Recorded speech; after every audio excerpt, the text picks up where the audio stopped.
Oh boy, man, we talking quarterbacks tonight. Black the quarterback, and I'm with the gang in here. What it do? What it do? Which team, by colors alone, is identifiable around the world? The autumn wind is a raider.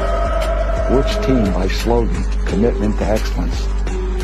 Pillaging just for fun. Just win, baby. He'll knock you round, All those things then upside down, are the Raiders. and laugh when he's conquered and won. When you have great coaches, then after you have great coaches, you get great players. You have a great organization, and you tell them one thing: just win.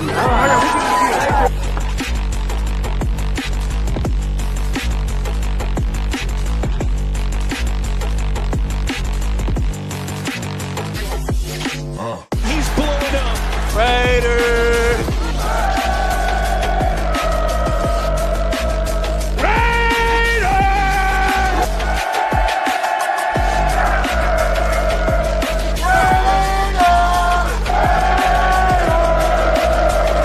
Just win, baby.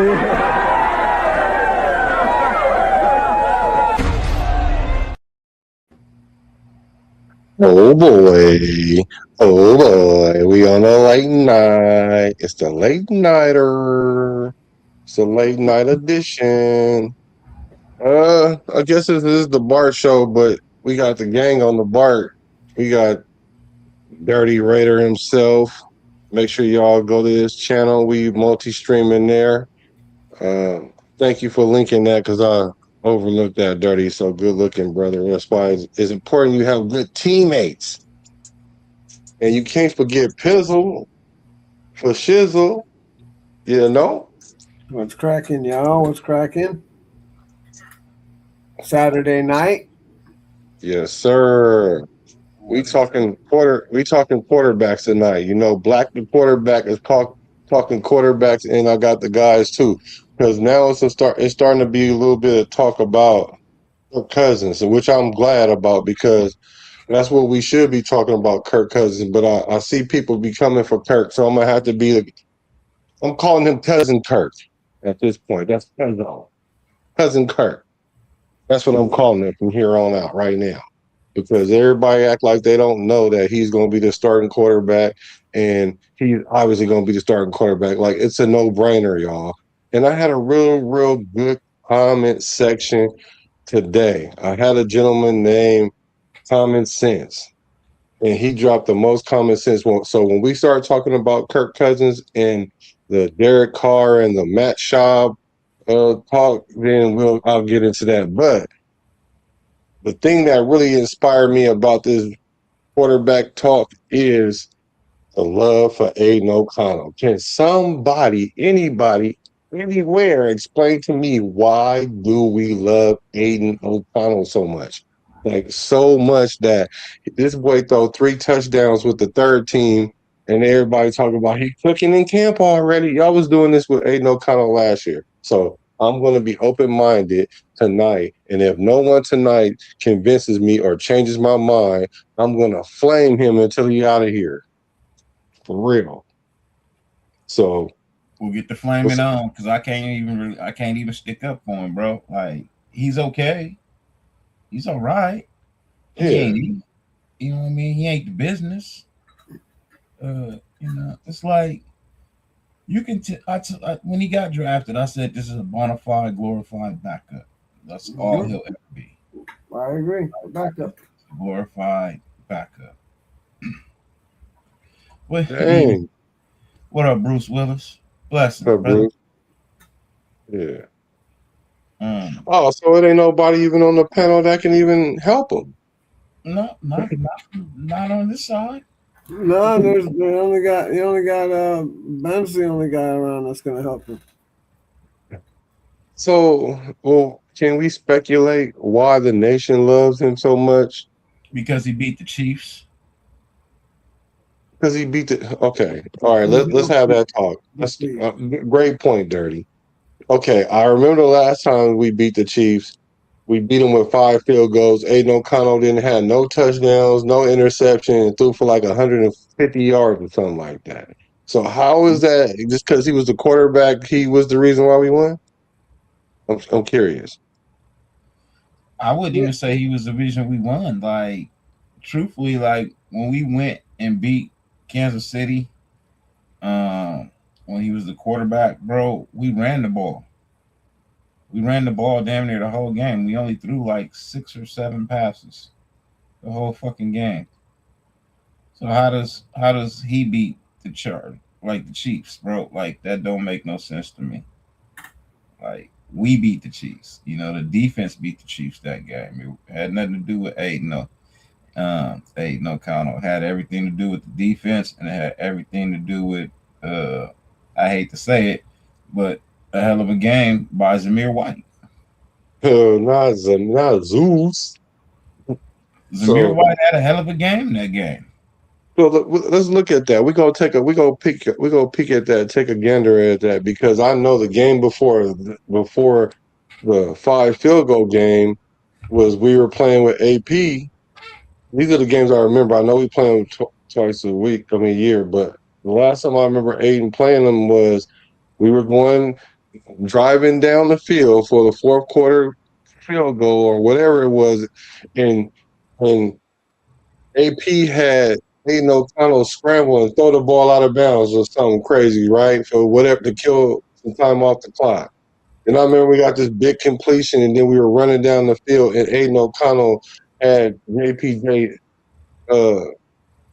snap the ball, and then he gonna go look at the receiver to see if he's set. You're supposed to look and see if the receiver is set first before you ask for the ball. And then JPJ hiked the ball.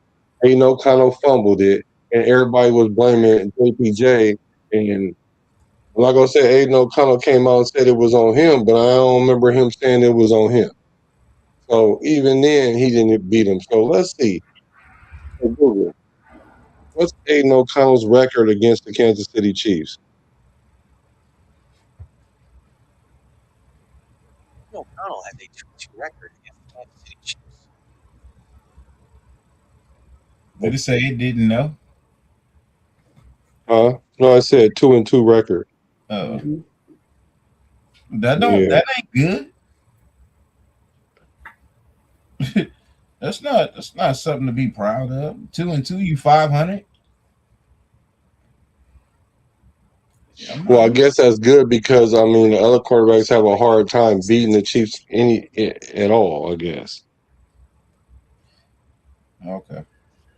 I'm speculating right here. I'm hoping the chat can tell me we the people was good. He said he beat them 1 time. He said they beat him 2 times. But here's his stat line. So November 26, 23, we lost. He went 23 for 33, 248 yards, a touchdown, and an interception. Then on Christmas in 23, he did win. He went 9 for 26, 62 yards, no touchdowns, no interceptions. Then November 29th and 24, we lost. He went 23 for 35, had 340 yards, 2 touchdowns, and an interception. We lost. Then January 4th, we won. This is the 5 field goal game. He went 10 for 22, 102 yards, 0 touchdowns, 0 interceptions. So the bad games he had, we won, right? We won. He had 100 yards, 10 for 22, or 9 for 26 for 62 yards. We won those games, but the games he had 250 yards and 340 yards, we lost. Now, I'm not hating on him. The one thing I do notice on here is no interceptions. So that is good. But he only has he has 3 interceptions he has 3 touchdowns in those 4 games. So he's a chief killer or a chief capturer or whatever. Where are we getting that from? Because like Dirty said, this looked like the defense won these games. If you threw for 100 yards or you threw for 62 yards, I promise you I could throw for 62 yards. The defense did win those games. He didn't even complete a pass in the second half.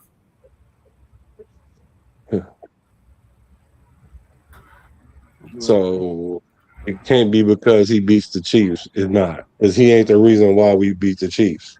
It's obvious. Because even when he played good, we lost. Well, good by his standards, anyway. Yeah, good by his standards, right. Right. Your standards ain't good enough. True that. Yeah, you're right. We the people was a Christmas game. Yeah. I thought it was one time too, honestly, but No, it when was you throw twice. for 62 yards and 102 yards, that's 164 yards combined. And his last game that he won was against the third string Chiefs. So Right. So I understand why the Raiders might keep him around because he's on contract and he's smart and he probably he's a bridge backup. Like he could back us up until the starter come back from injury type. And because if he's like, let's say if our starter went down and he had to come in and finish the season, he not even finishing the season. And like you said, 17 games. He's finally got to the point where he's played one full season, and we've had him all this time.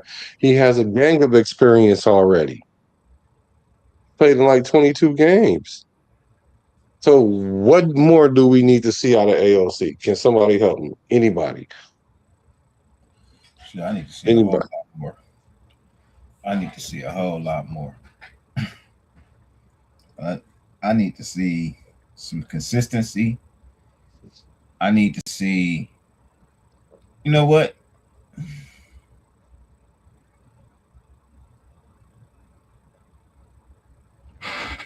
When he got hurt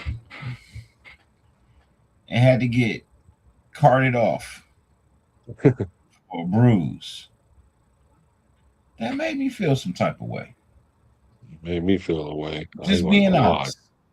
That shit made me feel some type of way, man. Because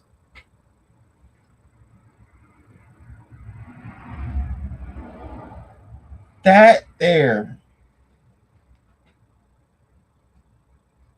the amount of pain that you go through to get a bruise does not equate to asking for a cart to come off the field.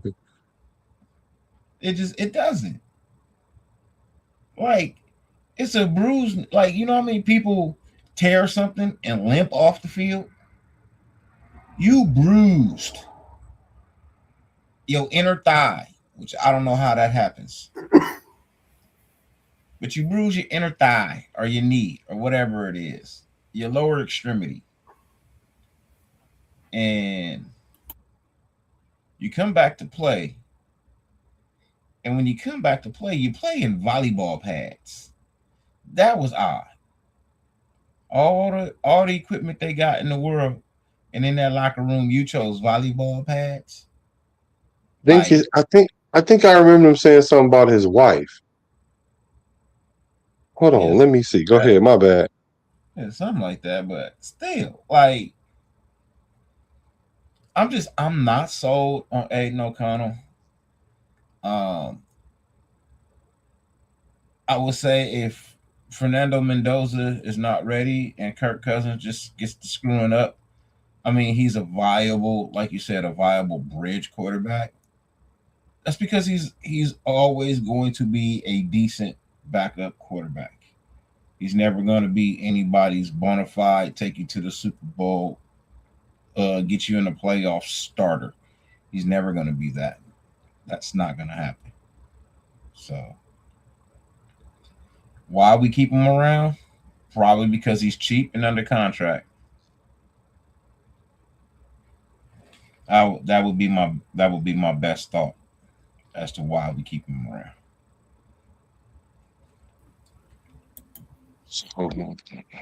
Isn't Yeah, he's not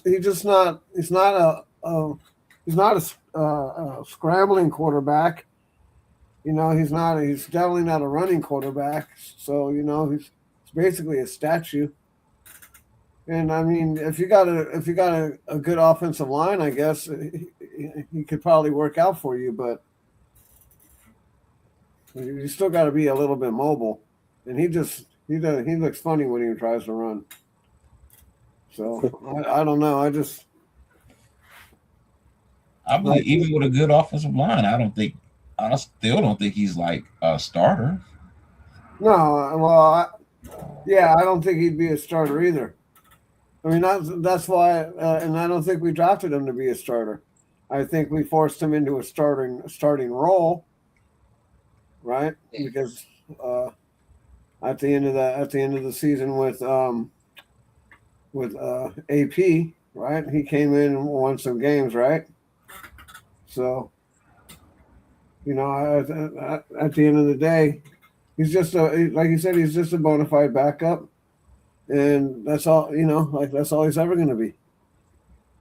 Well, shouldn't we consider trading him or something, though? Because he can't go to another team and be a backup, like a straight up backup.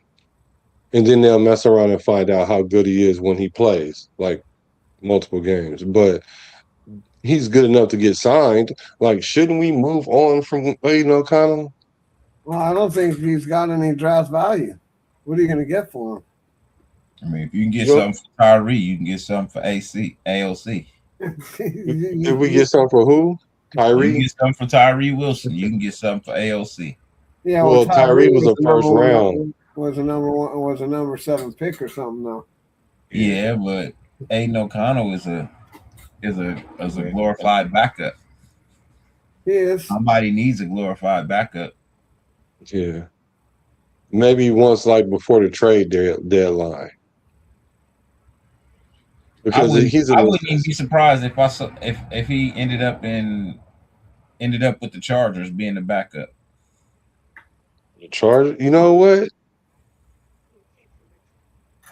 I could see that. Because they don't rely on Herbert to be mobile. Nope. I could see that. Because in this offense, it's required for you to be mobile to some degree, at least to scramble or do the bootleg. You got to be able to bootleg with the moving pocket. And you can't do that all game long for a quarterback that need help because he can't matriculate the pocket. Now, he's good when he's standing in the pocket, but if there's some people in the pocket, I remember that boy was in the middle of the pocket and he threw that thing out of bounds from the middle of the pocket. Mm-hmm. You want to talk about a scared quarterback? That's a scared quarterback. That's a scared quarterback, right? Y'all talking about a scared quarterback. That boy was in the middle of the pocket. He slung that thing right out of. He throws the football like it's a fastball, like it's a baseball. That's the other thing I don't like about him. He don't have any touch. His technique is all wrong. It wasn't a comparison, J-Dog. I was just saying. If you can get something for Tyree who ain't did shit, you can get something for AOC who ain't did shit. I think you can get a 5th or a 6th for him. Yeah. I'm not talking no 3rd or 4th or no 1st or 2nd. No. Yeah. You get a 6. Hell yeah. No. You know? No. The Spy-Tech could take that 6th in that 4th and turn that into a late 3rd or something. You can get a compensatory pick afterwards. You know, like. Let me see. We got something for Geno Smith. Sure did. Especially after the way he played. I'm just saying, a 5th, 6th, or 7th round pick is not out of the question. Right. And now I would gladly take that. I would gladly take any one of those for AOC. Because if AOC see the field, we in trouble. If AOC on the field, we trying to draft early next year. I'm telling you, because knock on wood, barring injury, knock on wood if you're with me, But barring injury, if Kirk Cousins was to go down, right, and they was like, we really gonna sit Mendoza, or it's early in the season, like before week 10 or 11, we might throw AOC out there because we know he only gonna last 2 or 3 games, so we can get Mendoza to like week 13 or week 14 or something like that. Or we might. I personally think we'll be just like, all right, I guess the time is now, bro. Because if Kirk Cousins was to get injured right now at 38, that's probably it for him. And I ain't talking about getting knocked out the game and then you come back 3 games later. I'm talking about like an injury, like a season-ending injury. It's over for him. But if AOC is on the field, we in trouble. I ain't going to even lie. QBs grow on trees like him, not former first-round freakish body type. I get it, but that freakish body did nothing. You know what I mean? I think he gonna ball this year. Watch, Tyree gonna ball this year. I'm sending him wherever I can get the most back from. That's where I'm sending him, James. Y'all don't know greedy. Y'all know greedy Raider. He's greedy. Yeah. I'm sending him wherever I can get the most value back. I don't give a shit. Like, it's one thing to trade a really good player to a division rival. It's another thing to trade a practice squad player to a division rival. No, scout team. He not a practice squad. Because if he goes to the practice squad, somebody gonna pick him up. That will happen. I'll call him scout team. That mean he on the roster, but he looked at the little card with the plays that the other team that you playing next week run, and then he played the quarterback. Like this week, if he gonna be Geno Smith the week of we play the Jets, he gonna be Geno Smith at practice. Like week 1, he gonna be who the quarterback in Miami. It's on. I remember Tyler. Who's the quarterback in Miami this year? No, I don't know. But whoever it is, that's who he gonna be in practice. You get to play Patrick Mahomes a couple times a year. He get to be Justin Herbert. He can even be Bo Nix sometimes. But starting quarterback for the Las Vegas Raiders is not it. So I'm sorry. He said Tyree was practice squad level. Man, if Tyree would have hit the practice squad, you know how fast they'd have picked him up? Quickly.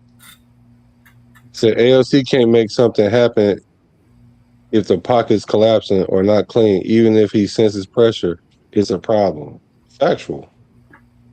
We was just talking about how he threw the ball out of bounds out the middle of the field. He threw it straight out of bounds too. And he's scared. DC had a break and played better. Like DC was trying to play the following week. Yeah, we pretty much debunked that scared theory last night, I think, in my opinion. I thought so. In my opinion, I think that theory is debunked. So every time I hear anybody say anything about that, I'm be like, well, I don't know, because no, actually, it wasn't no we debunked that. You debunked that. I was fighting it, but I was reeling it in, but you clubbed it at the bank and dragged it in because once you started talking about how many runs he was having, yeah, that following year he had less runs because he came off the injury. But the year after that it was more than that. And then the year after that, he was running more than he was before he got injured. And then he was consistently kind of running. Yep. And he was throwing for 4,000 yards still. So I don't know what the scared thing is. If he was scared, what is throwing the ball out of bounds from the middle of the field? That's scared. Because you still gonna get hit. It don't matter. You in the pocket. Yeah.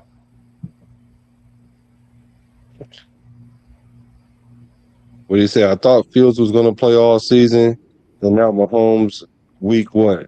Well, of course Mahomes coming back. I don't think he coming back at the beginning of the season though. Now that I'm seeing how he really he's trying to get a grasp on things. From my understanding, Justin Fields is still taking the field with the number ones. The timetable for Mahomes to be 100% is like week 4, week 5. But I'm sure you know what that means. Week 4 against us. Exactly. So you know he coming back week 4, and that's fine. Whatever. First game back, get on his head. I hope we like 2-1. If we 3-0, it's an I issue. hope we tear his other ACL right here. Put him You off can overcompensating. Yep. I'll blow his other one out. You know, trying to come back too fast. Come on, company man. You trying to come back already? That mean he ain't gonna scramble. And like you said, Dirty, he not a scrambler like he used to be. Because we were making the difference between being a playmaker and a manager, game manager. And now he's starting to become more of a game manager that can make plays. He's gonna do it even more after this surgery. Yeah. See, look, it ain't gonna be many quarterbacks that play as long as Tom Brady. Because the one thing we know that never appeared on any list was Tom Brady and injuries. Tom Brady was always healthy, always ready to go, ready to take his team where he needed to be. These other quarterbacks, they not that. They just not that. Maybe they don't spend the money he spent on the body. You know what I mean? Or who it is. But Tom Brady. Yeah, I think more. Maybe y'all need to have some more kale smoothies. Nah, they just need to practice more. He stayed in shape in the off season. He took these wide receivers on vacations, and they went out and they threw the ball. They did a lot of stuff on the under, so he could go out there and work with these. He was all about work, even in the off season. Not everybody's all about that. He wanted to win. Right. They was having quarterback wide receiver camp. Yep. Yeah. Let me see. J-Dog say, did the Chiefs take players from other teams with you? What'd you say? There's no rule against it when you got players from other teams with you. Right. J-Dog say the Chiefs beefed up the O-line. Did they beef up the O-line? They have Walker now. That was a good ad for them. It said the Chiefs O-line is not definitely improved, as the unit underwent a major downgrade by releasing starting right tackle Jawan Taylor this offseason, while young tackles like Josh Simmons and developmental players will look to step up. So their line took a hit at right tackle. All right. Well, now we know their weakness. So that's Max Crosby's side. So you got to make them pay now, Max. Yep. Because we develop our defense behind chasing Mahomes. Y'all supposed to have this cat and mouse game going on. So.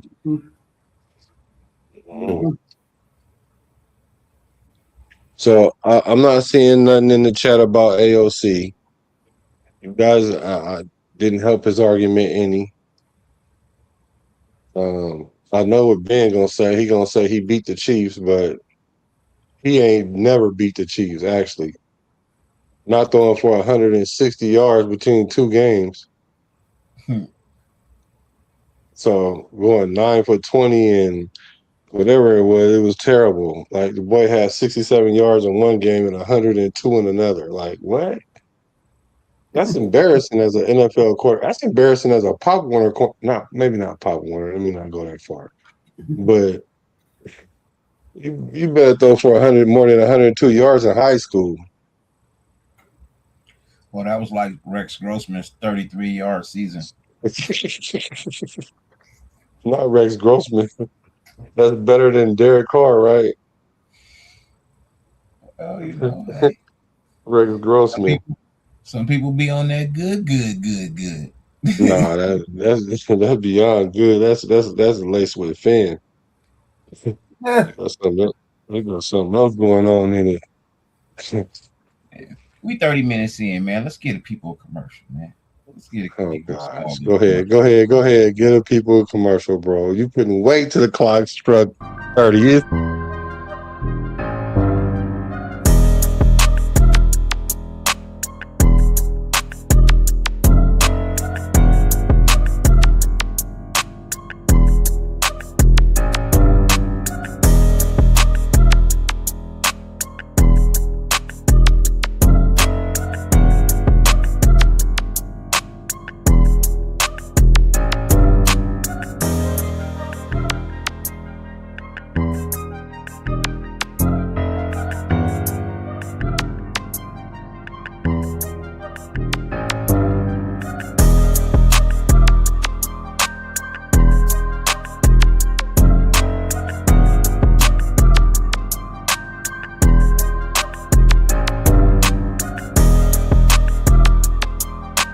Too long, we losing everybody.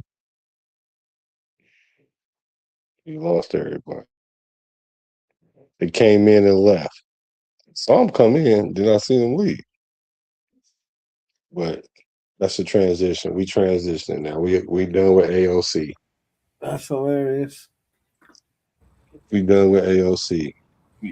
So maybe like 15 to 20 seconds. Let's try that. How long was that? I don't know. Oh, she said, I don't know. About a minute. So we go transfer. We go transfer. We go trans. What's the word I'm looking for? Transition from AOC because I'm not understanding it, and no one's helping me understanding it, and I don't see it, and I can't see it yet, and I don't think I'm going to see it because everybody keep want to kick the tires. I'm like, we didn't kick all 4 tires in the spare. What else we kicking? But hey, so you guys have some. Because we can go back to the other conversation we had. Maybe we can talk about something else before we get to that point. Let me look and see. Do I have something for us? Because I definitely can get into talking about Matt Schaub and Derek Carr. Because what I did forget too,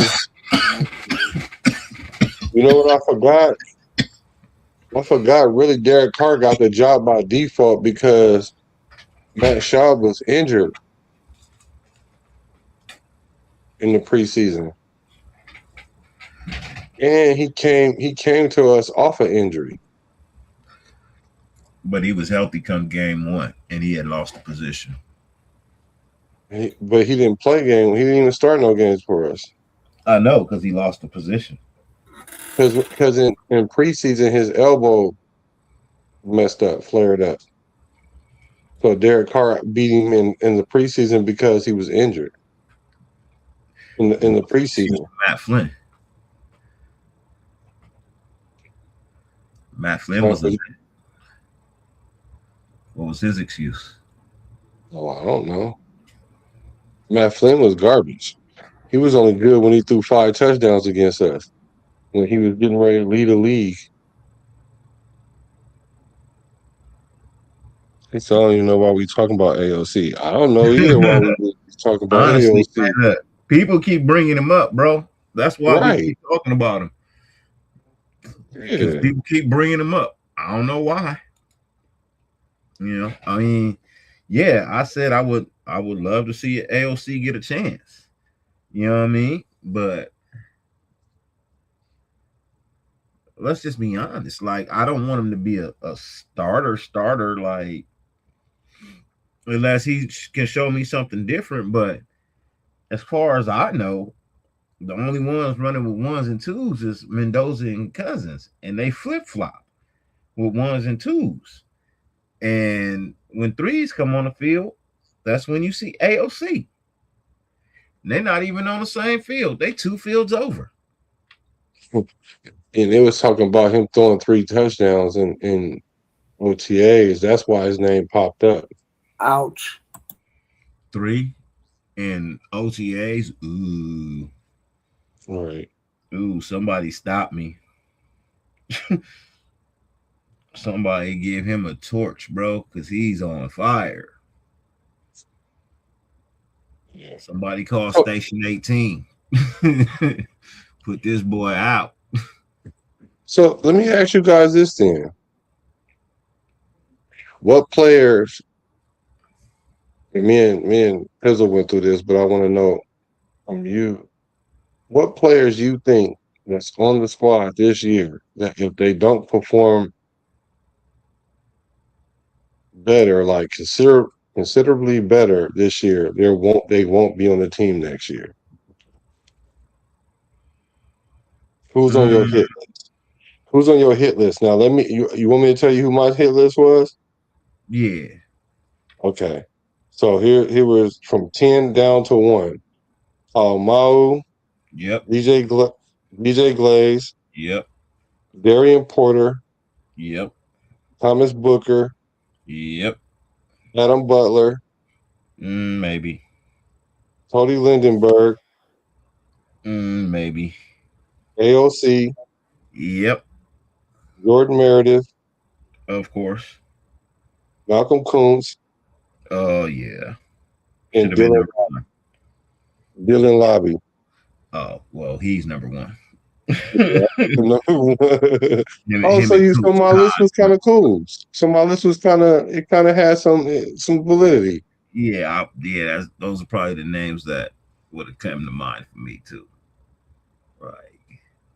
The reason why I don't say Lindenberg or maybe on a Lindenberg and what was the other dude I said maybe? Adam Butler. It's because of their contracts. Mm-hmm. You know what I mean? It's based on their contracts. They got team friendly contracts. So I think we're okay with letting them play them out. Okay. All right, here we go. I forgot to address this angle. AO12. I never even knew that was his nickname. I actually like that one kinda. AO12 may do a lot better under Kubiak's system. Last coaching staff was trash. All the coaching staffs we have is trash, right? But the quarterbacks that rise to the top still rise to the top. That's why I understand why we mad at Derek Carr, because he definitely kept his franchise head above water. And it's not good enough. I understand because we didn't win no playoff games with it. I get that part. Now, that part I can concede to. But there's no way that I can sit here and say that if you put AOC in Kubiak's system, yeah, he might play a little better. Instead of week 4, he might get hurt in week 6. Because he's going to play a team that's better than the Raiders for real, and they're going to be on his head. Because like no matter how good we are this year, there's going to be teams that's just going to take us through there. So like the Rams, they're going to take us through there. Now I was watching Seattle and the Rams game, and you talking about a chess match between offensive coordinators? Oh yeah. You mean last year in the NFC Championship game? Yes. Oh yeah. I told you they called 2 perfect games in a row. Bro, I want to break that down because that needed to be studied. Clint Kubiak's play calling was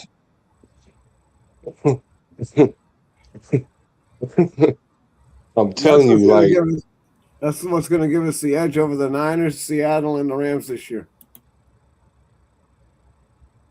Because that boy play calling, the formations, the motions, the keeping the defense off of, you know what I'm saying, off their head. Both teams was doing it. And the funny thing about it is, this is what the crazy thing I peeped was And this is why it's important that you have a good defense so your quarterback can shine, right? So the Rams had the opportunity to set the tone, but the defense stopped them. So then what ends up happening is Seattle get the ball and they didn't get stopped. So now they got the momentum of the game. So now instead of the Seahawks trying to catch the Rams is now calling plays like they threw a bomb, like it was a 3rd and 5. They ran the ball, threw like a short pass, whatever, it was like 3rd and 5. And they dialed it up and threw a bomb on them. What you think the Rams did next series? Similar play calling. They threw a bomb to Puka. It wasn't as far, but they did the same thing. So they started playing spy versus spy, cat versus mouse. Like it was incredible. So with that being said, though, they had formations that we've probably never seen in Oakland or Las Vegas or LA. So our offense is going to be on a different level this year for sure. For sure. And I'm confident of that because even with the line that we have, Kubiak has had worse lines and he's made them bubble.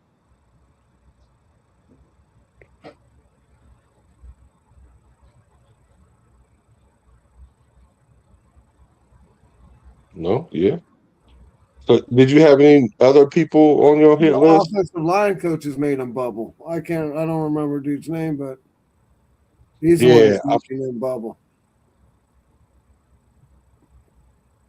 Yeah, he definitely was a big reason why. He's a straight genius at this spread offense blocking scheme. Those guys have been best friends for years. Said Trey Tucker is on that hit list. I think Trey Tucker good. He gonna get extended.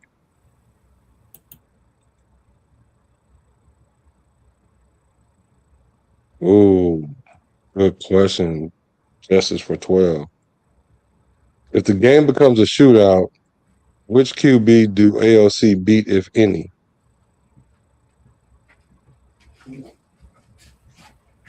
Well, I agree. Sorry, I had to run in the house.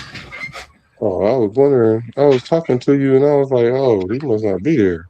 My bad. Yeah, I wasn't here. No, that's good. What's up with Raider Paul? So the question is, if the game becomes a shootout, which quarterback does AOC beat, if any?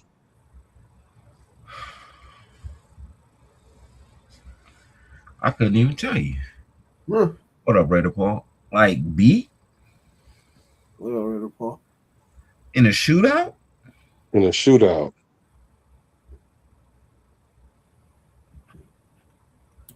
How many people seen Harlem Nights? Rex Grossman.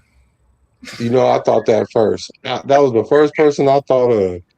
That was the very first person I thought of, Dirty. It was Rex Grossman. You know Rex Grossman gonna be the butt of all our jokes from here on out.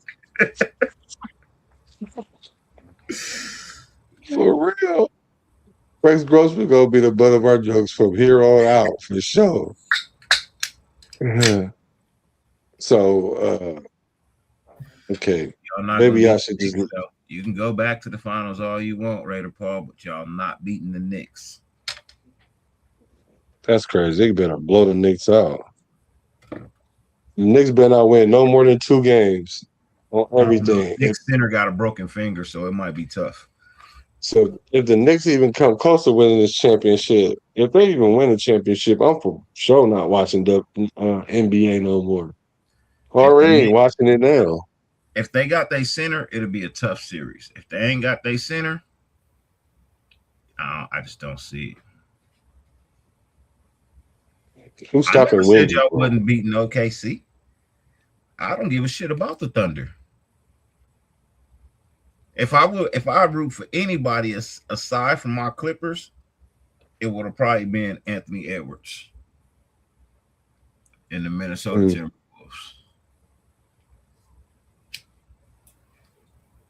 And if Anthony Edwards ends up coming to the Lakers going to the Lakers next year, my bad. Go ahead. Cool. Anthony Edwards. Oh. If Ant-Man goes to the Lakers next year, I would probably give me an Ant-Man jersey. I do want a Timberwolves Ant-Man jersey. Yeah, I don't know, man. I ain't gonna lie. I said that I didn't say this online or nothing, but I definitely didn't think they was gonna let Spurs beat OKC until I found out how many OKC players was actually hurt.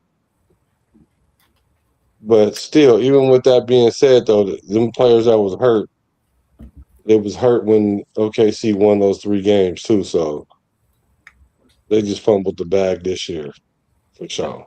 But congratulations to your team, Raider Paul. Yeah, congratulations, San Antonio. They wear Raider colors. I love it. See, the Spurs would be the favorite, and the Knicks have a better chance with the Spurs than the Thunder. How? Wow. OKC looked very vulnerable outside of all the flopping. Mm-hmm. Let's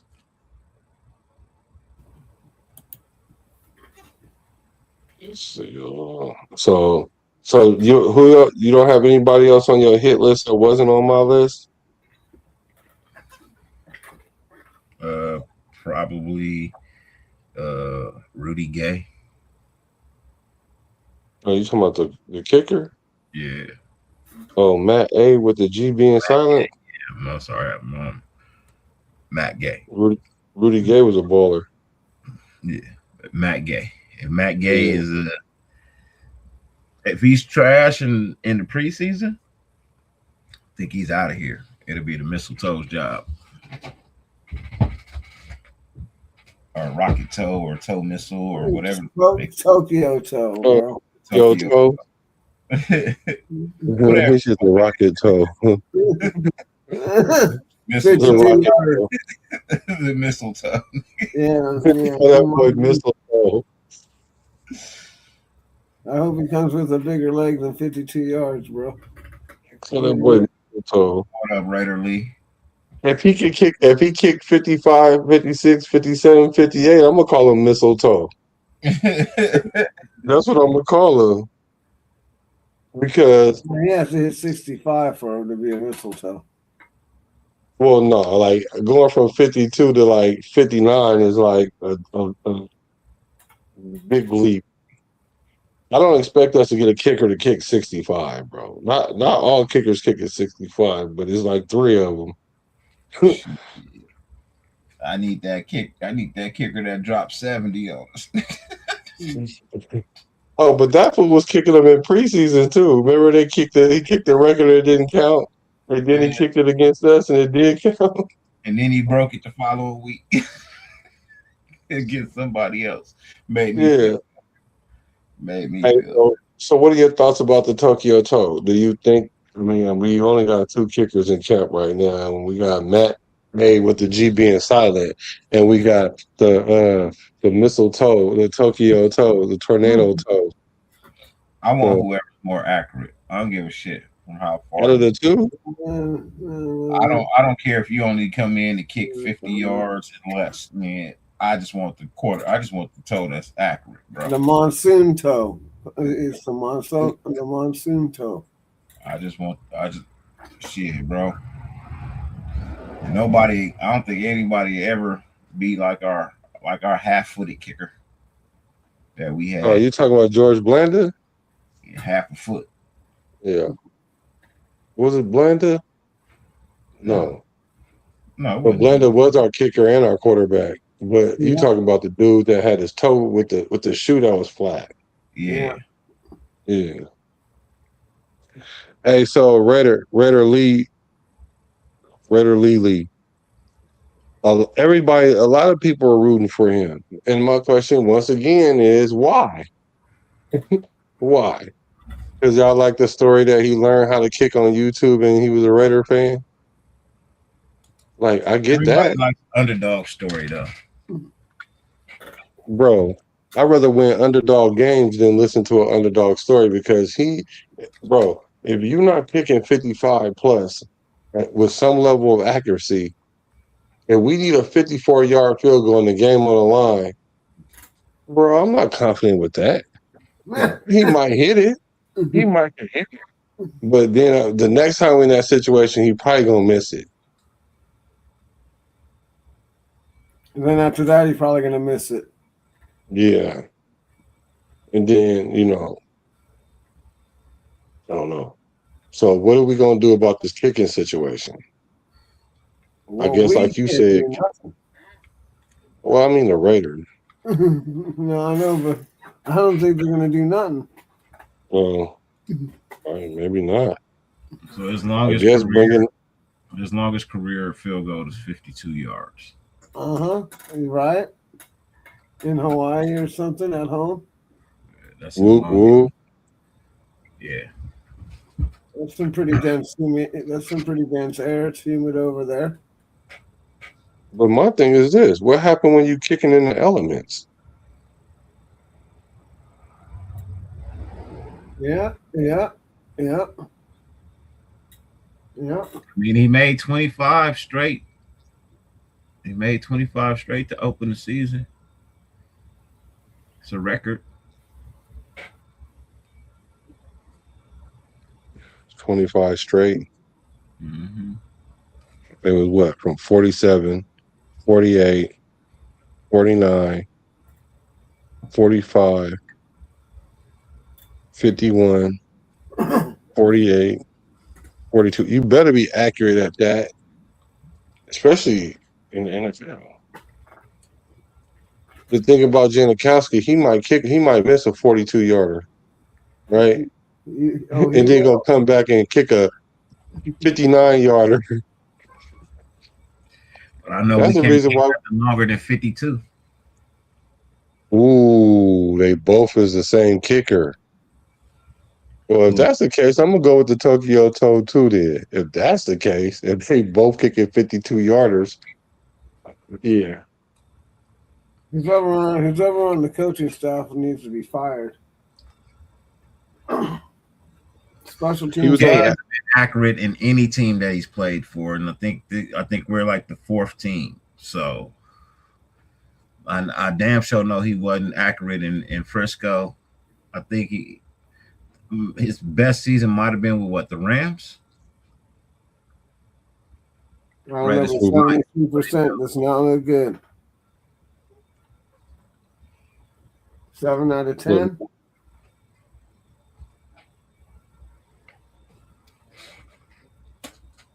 Yeah. We should look up his stats. What's up with it, Raiders for life? Thanks for hacking in. So I need to look up Matt Gay's numbers. Let's look up his stats. Hold on. While you do that, I'm gonna go into another commercial break. 17 seconds. Bro, I promise you, if we lose, go ahead. Put the commercial on, Dirty.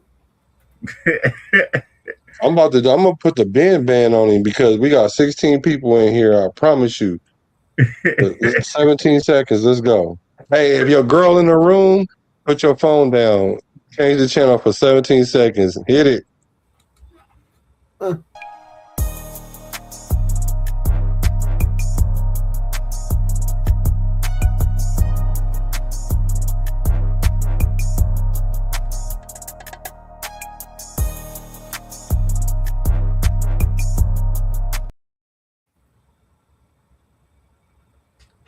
Seconds.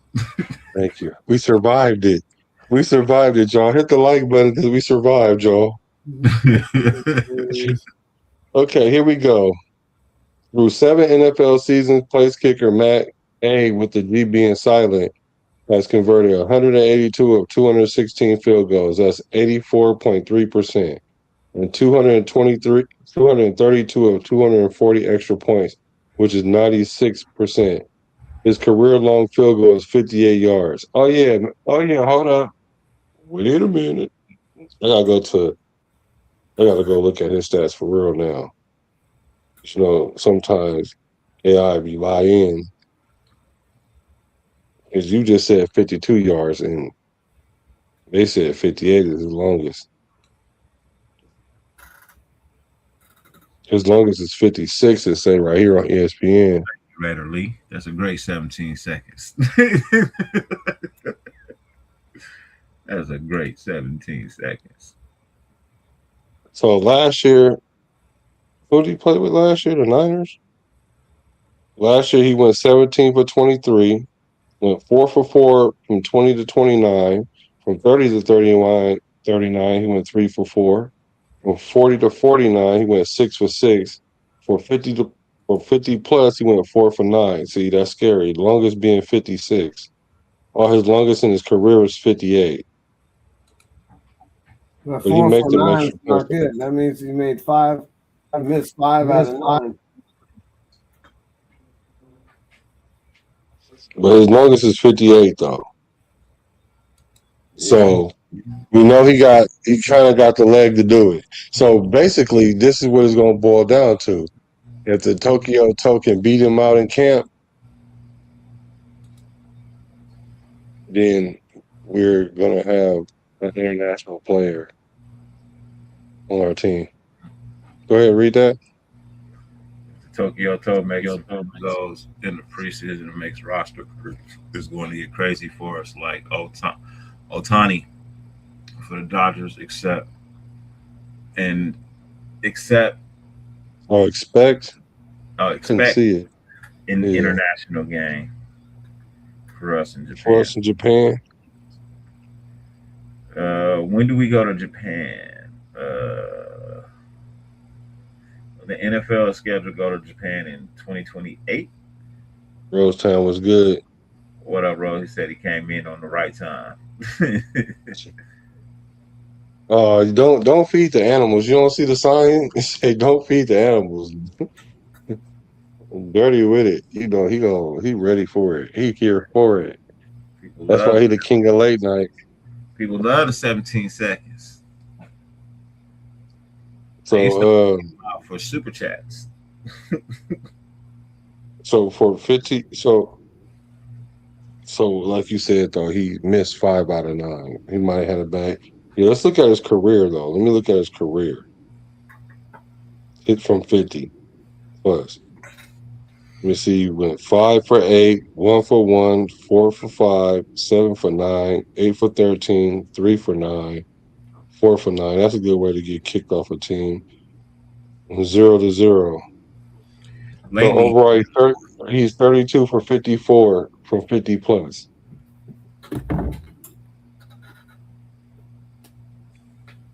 But lately, lately he's been off. But he make them extra points though. That boy only missed 8. They chip shots. They all supposed to make them, but they don't. He only missed 8 extra points in his whole career in 7 years. Yeah, but you ain't supposed to miss. That's great. Yeah, but I'm telling you, kickers miss extra points. Not at a high clip, but a lot more than they used to. I remember when that used to be on the 20. I think the biggest problem is he misses when pressure is on. You know what I mean? When the kick is needed, he misses. He can't handle the pressure. That's his problem. His pipes burst every time the pressure build up. His pipe burst. That could be an issue. You know, it's gonna come down to whoever's more accurate, who's got the nerves of steel. You know what I mean? Like, and unfortunately, not really gonna be able to find that out until game time comes. You know what I mean? You could practice that all day long, but it ain't the same as when a game is on the line and emotions is running high and people are in the stands clapping for you, and you know that if you make this, the crowd gonna erupt. If you miss, they gonna erupt, but not the way you want them to. So you can't simulate that.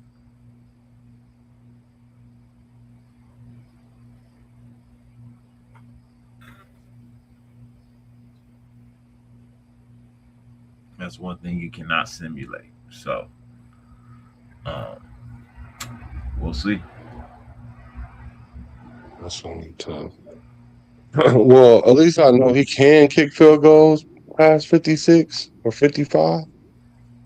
So I'd rather take a kicker that is slightly inaccurate, but I know he got enough leg to get there than a guy that's a little bit more accurate. But you know how he kicked the ball and then from TV it's in between the uprights. It looked like it's gonna go in, but then it land in front of the Doink, goalpost.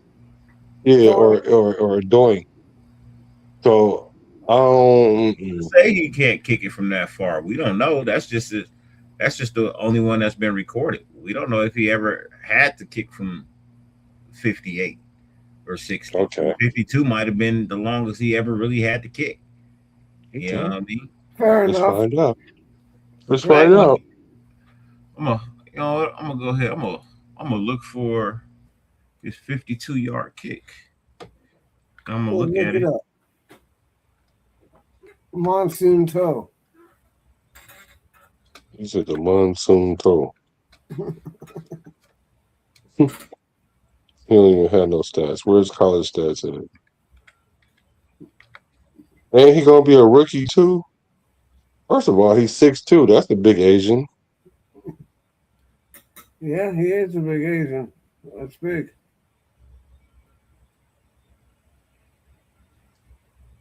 You need to learn how to kick more than 52 yards, bro. But hold on, let's see. Because he went 12 for 16 with extra points. His junior season, his senior season, he went 27 for 29 extra points. Should he miss? Oh no, them was field goals. I'm sorry. He hasn't missed his extra points. I don't know extra actually.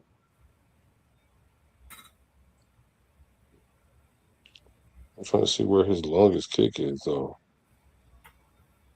Well, I'm looking at him kicking practice from the 47-yard line, and he still got 6 to 7 yards to go when it passed the fucking field goal. 47. Let me see, bro. Pull it up, bro. I'm gonna pull it up right now. Well, I just want to make sure. I'm bringing it in. Don't worry. When I get something, I got something. I don't. Can you really work on leg strength? I mean, you can get stronger. I could see that. But then what happens is that they lose a little accuracy with that. It said, "Give me the accurate kicker." We can always work on that leg strength. Put Jay Gruden on it. Put Jay. This is Chris Slayer, kicking.com. Look, sailor kicking or whatever. Oh, yeah, this don't count. I understand, but I'm just saying he got the foot. Yeah, okay. Okay, hold on. What a ball at 45. So that's 55 yards 55 right off the 55. You know what, Justice for 12, you might be right if he get a little stronger. And this is 2023. This is 3 years ago.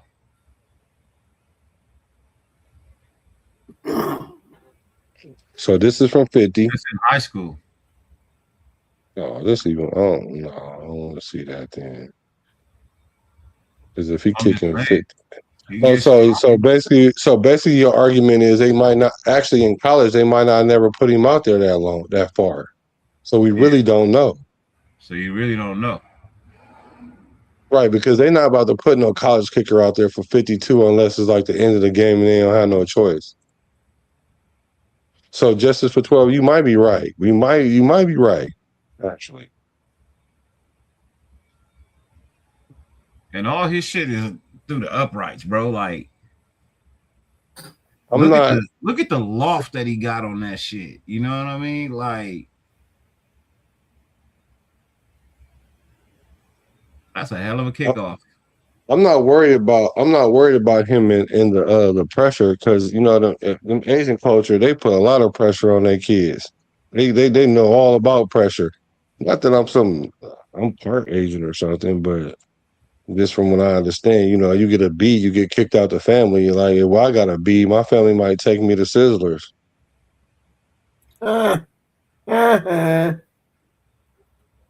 Ooh, did that barely go through? How far was that? This kickoff. This ain't field goals. This kickoff right here. This him and JC. That's his JC.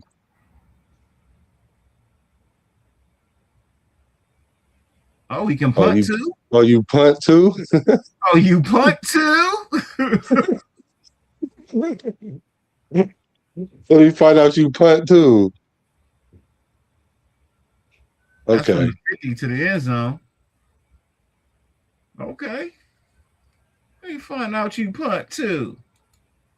I just need you to work on I need you to work on your toenail. That's it. Just get that toenail right. Get that leg in shape and get them toenails clipped. Yeah. What I do like though is, like you said, his kicks is like straight. They're not drawing or fading. And being that he learned it on YouTube, he probably like technically sound for sure, huh? It looks like he's technically sound. Yeah, he looks like it. He looks like he's a big, tall kicker too. So I'm going to postpone my judgment on him and wait till we see him in camp then. Because if he can kick 54 like consistently, like really, really good, then I could make some passes for him to not kick at 58, 59, 57. Because his adrenaline might get him there in the game. Yeah. So yeah, I'm gonna go with that. I think I like him a little bit better, but not enough yet. I gotta see him perform, but I'm not as skeptical. Let me say that. Yeah. I'm not as skeptical. So, because now I think about it, in college, he probably wasn't even asked to kick nothing past 52. So actually making a 52 in college is pretty good. So yeah, actually. So let me postpone my judgment when it comes to the Tokyo Toe. The tsunami toe. What'd you call him, Pizzle? Monsoon. The monsoon toe. The mistletoe. Yeah. Out here blowing kisses. Blowing kisses in the wind. Waiting, waiting, waiting. Waiting for you. Right on, guys. I'm going to cut out. Yeah. All right, brother. All right, Brody. I'll talk to you guys tomorrow night or see you soon. Have a good evening. Yep. You already know. Later, brothers. Let me see. What time is it there? 11? Oh, yeah. I know what you want. All right. Peace. Meow. Meow. You got that text.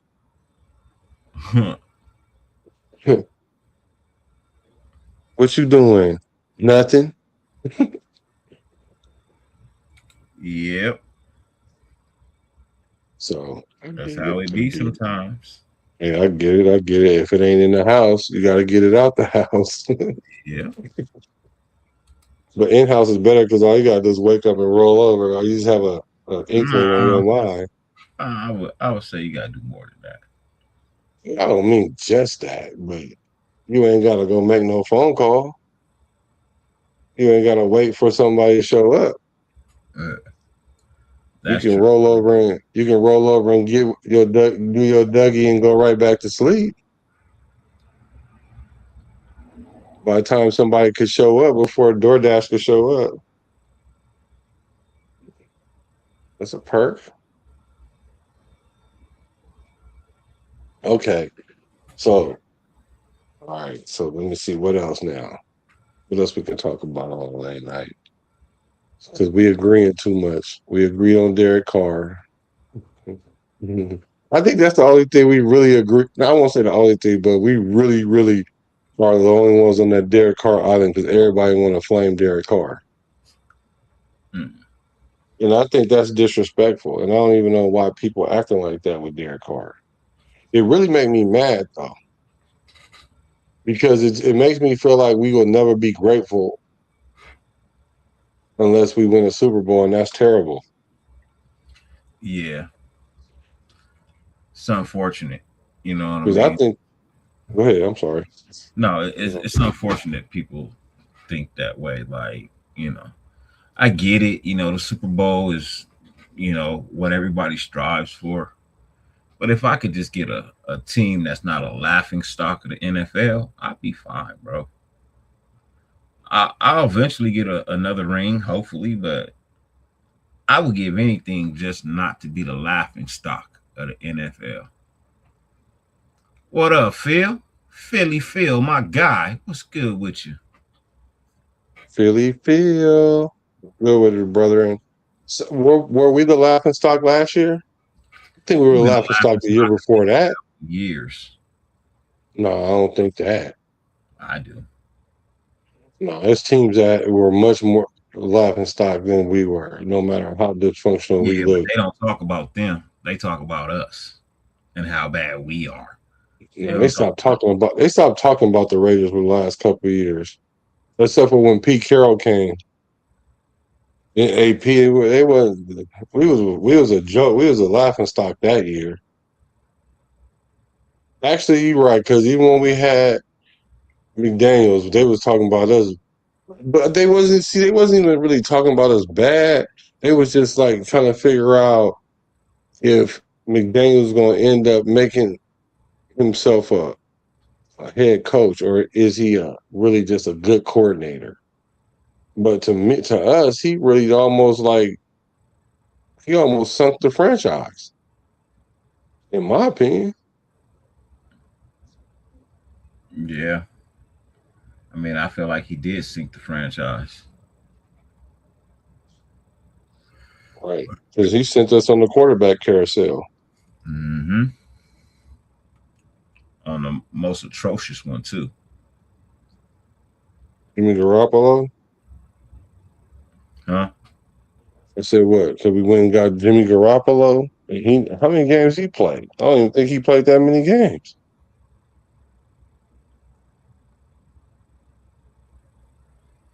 Jimmy G? Yeah, Garoppolo. You like Garoppolo? Hell nah. Never wanted Jimmy G here.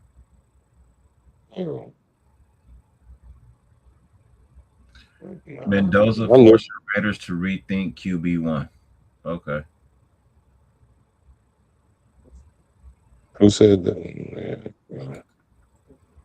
Let me see who posted this. NFL Outsider 24/7. See, I don't see. That's what I'm saying. The Raider Nation should be rejecting that. We shouldn't be trying to sit there and try to make sense out of Mendoza being QB1, because he's not going to be the QB1. He's not going to beat Kirk Cousins out. The only way he beat Kirk Cousins is if he's injured. It's the only way. The only way. I'm sorry. I'm sorry. I don't think so. In what world can he beat him? In this world, he can. I think he can. I think he can. Based on what? You putting him up against a player that knows the NFL already versus a quarterback that don't even know the speed of the game yet. How? He ain't Jamar. He not Joe Burrow. Like, I could see if he was Joe Burrow.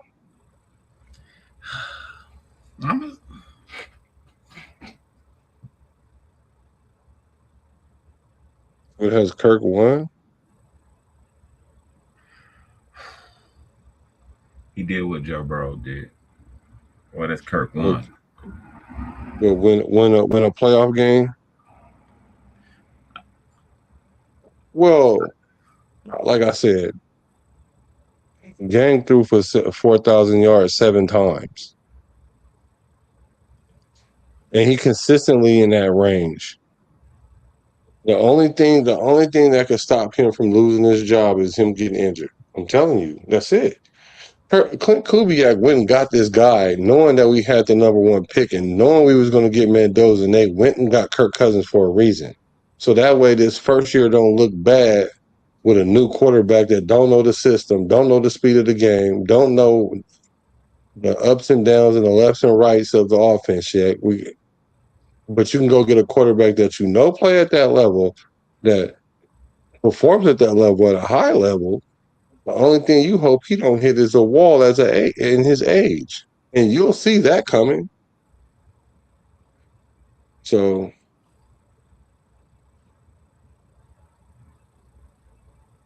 I don't know, Brother Paul. I think they look like they might be. I don't know where they at. They might be getting some meow. Kirk couldn't. So you telling me? So this is my thing. So you telling me he gonna come out throwing for 4,000 yards his first season? I didn't say all that. No, I'm looking at the comments. Like, can't he do that as a rookie though? Like, no. I get he won a Heisman and a Natty. I get that. Yeah. I was the biggest. I was one of the bigger proponents of Mendoza before everybody drank the Kool-Aid. I don't know what Kool-Aid they drank, but I promise you, everybody was crying about him being a game manager. Talk about he ain't really that good. He ain't worth the number 1. We need to draft back. The only person that still say that is Dirty. So I could respect him because he's standing on that still. He like, but whoever our quarterback, I'm gonna support. Yeah, but he's the quarterback now, so I gotta rock with him. But it would have been nice. Stop saying he could beat out Penix. Of course he beat out Penix. So let's look up Penix numbers. Penix couldn't even stay healthy all year. Matter of fact, Penix is lost right now. Penix is in trouble. Let me get his numbers for you, though.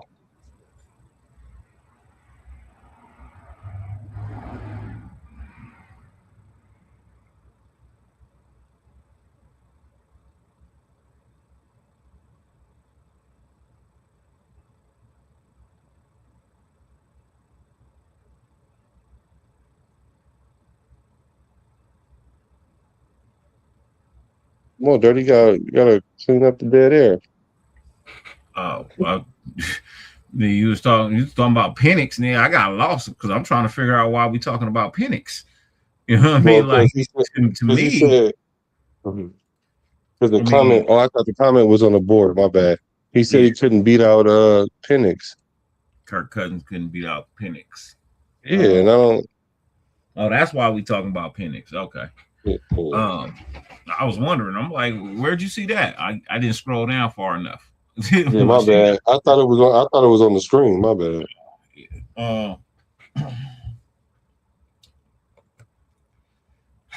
Come on, bro. Come on, gang. I said this. If we get the Kirk Cousins from Minnesota, Washington years, that could be a really good Kirk Cousins. He have a really good quarterback. But if you get the Atlanta Kirk Cousins, that could be a problem. And yes, I see Mendoza beaten out in Atlanta Kirk Cousins. Maybe not a Minnesota Kirk Cousins, but like I said, I feel like a lot of his success with Minnesota had to do with that football team in general, bro. Like they had good running backs, they had good wide receivers, they had a decent O-line, they had a defense. Like they had a lot more going on for them than we do. You know what I mean? At the current moment, as the way as the way last year went. Now it could be completely something different this year. And I'm just like, we have to wait and see. But I mean, I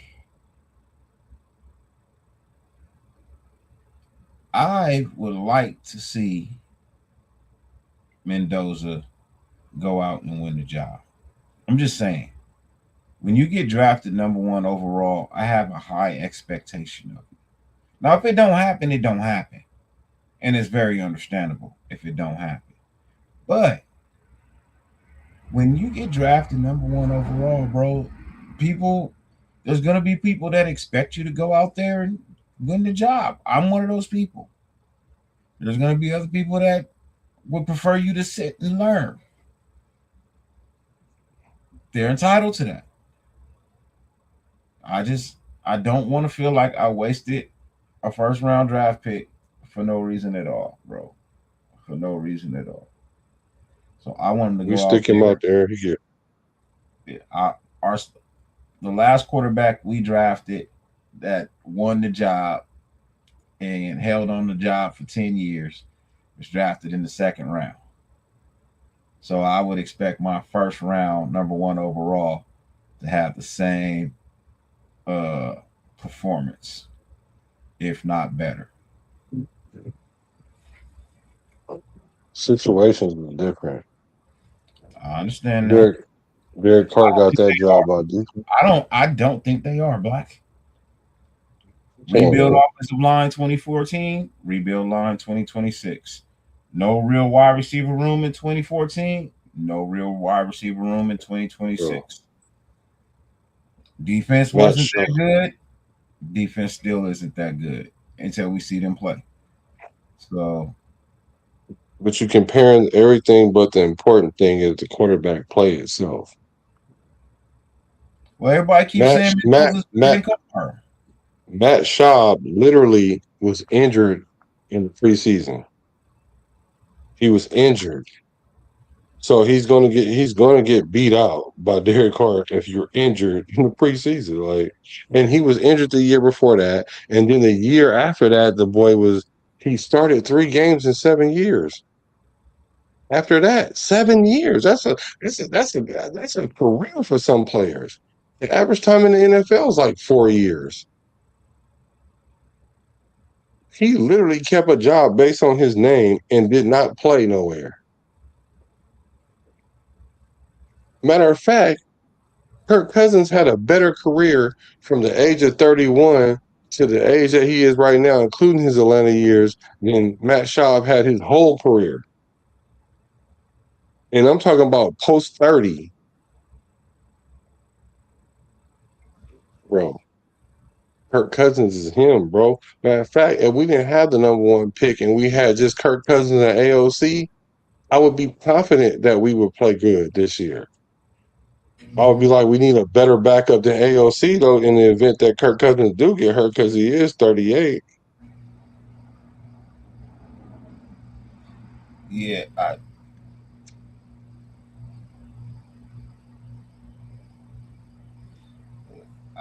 and I get that we should the first round pick thing, but we are in a situation that's not typical.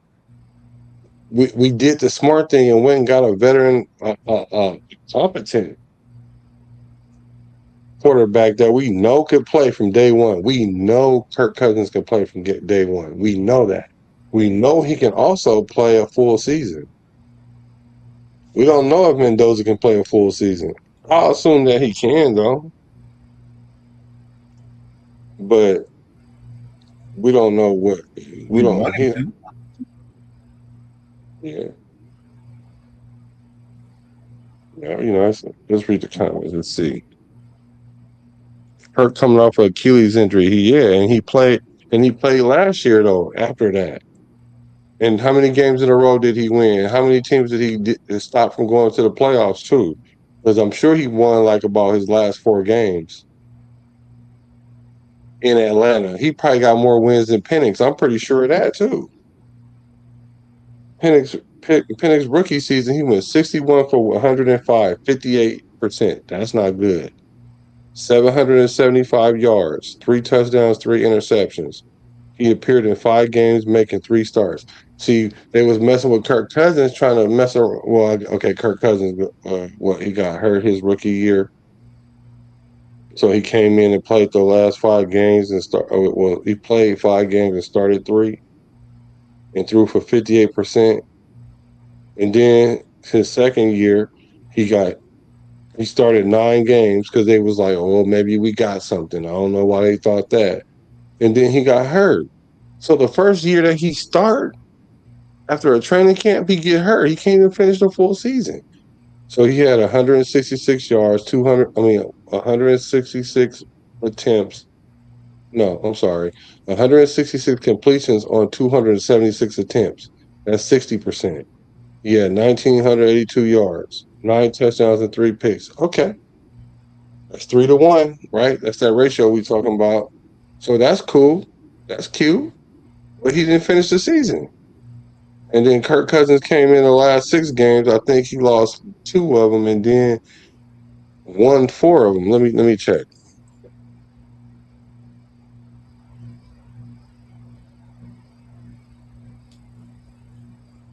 Who was OC in Atlanta? They all got fired for a reason. Terrible system. Kirk Cousins going 2 years from his injury. He should be 100%. No excuses. And that's the thing, Cash. If he's supposed to be 100% right, and he goes out there and he lays a goose egg, that's what I mean. If he goes out there and he gets outperformed and he's 100% healthy, like my whole argument is, I want to see the best players out there. I don't care for names. I don't. I just want to see the quarterback that's going to get the best results with the team. So I want to win this year. I want to win more than fucking 3 games. I want to be more than a 3-win team this season. I don't think that's a lot to ask for. So, hey Google, what was Michael Penix's record last year? Kirk Cousins went 5-3.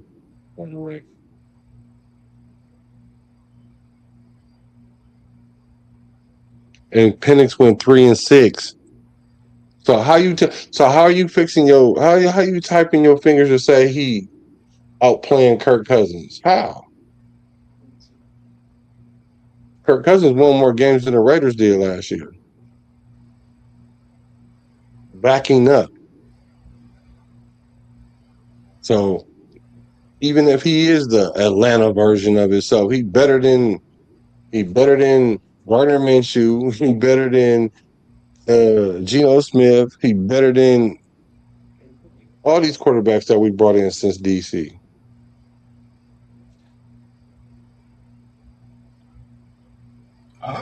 I don't know if he like better than DC. No, better than everybody else. I said since DC. I didn't want to argue that, but I'm saying since DC. Come on, bro. It's not even close, bro. It's not close. He's not on this. Mendoza is learning from Kirk Cousins, bruh. That's his OG. He is not gonna be able to take the little pebble out of his hand unless he get injured, bro. I cannot 100% agree with that, Brody. Like I get it. That's your opinion. You're entitled to that. Me myself, bro. I just don't see that, bro. I feel like if he goes out there and he's the better quarterback and he performs better, then he should get the job, bro. I don't care what Kirk Cousins did in the past. That's the past. You ain't doing it now. If you can't do it now, then what's the point? Okay, but why don't you use that same measuring stick for Mendoza? You don't know what he gonna do. He ain't never played a down in the NFL. I don't, but I said then you're saying that this guy that never played a down in the NFL has a good chance of beating a guy that's played 14 plus years in the NFL at a high level.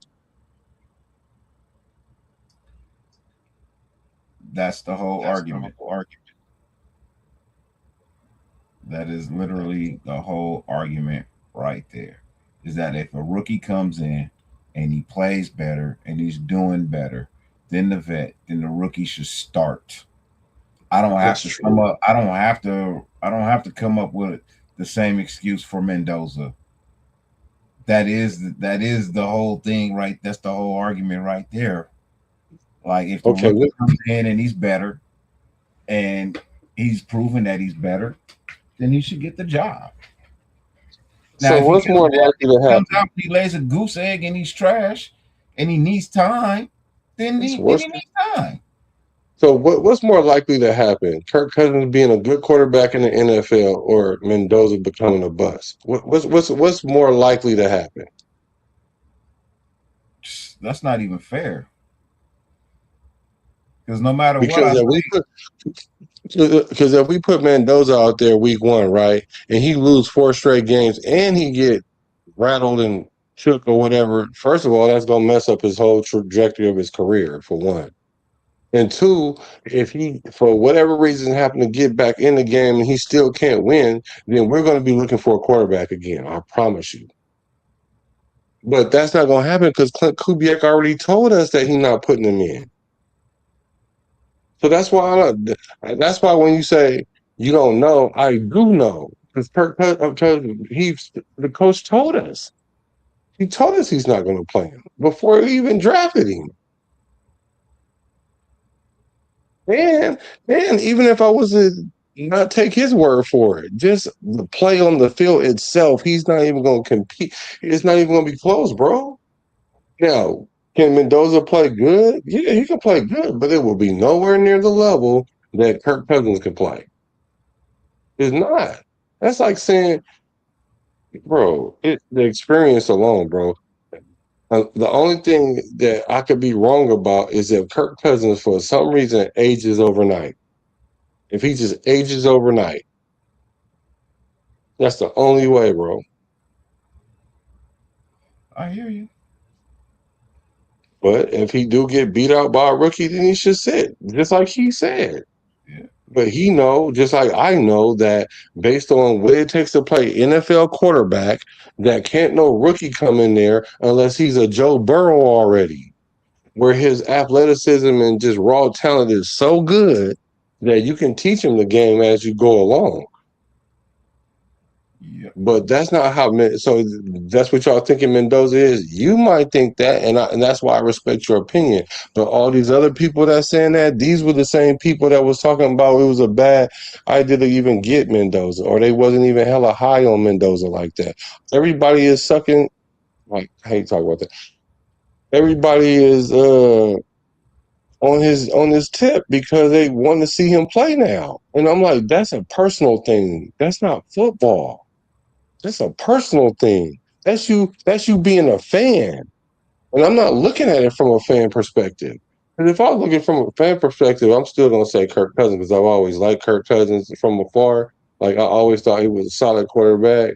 Like, but I really didn't pay extra attention to him because he wasn't in our division like that. And I just saw this guy playing well. But I just can't see Mendoza beating him out physically. Because he doesn't even know enough. Maybe I don't know. Yeah, what I say? What did I say? What you mean age overnight? Yeah, like what I mean by that is like if he like just wake up and he can't take no hits, they gonna tell me what I know. First of all, he said, "Black, you don't know the man. Mendoza, the chosen one." I remember they said Wemby can't start and won't be ready for NBA for 3, and we go into the finals. I never said that. And whoever said that was goofy, because you could tell when Wemby came into the league, he was going to be that guy. Because he was that guy for France.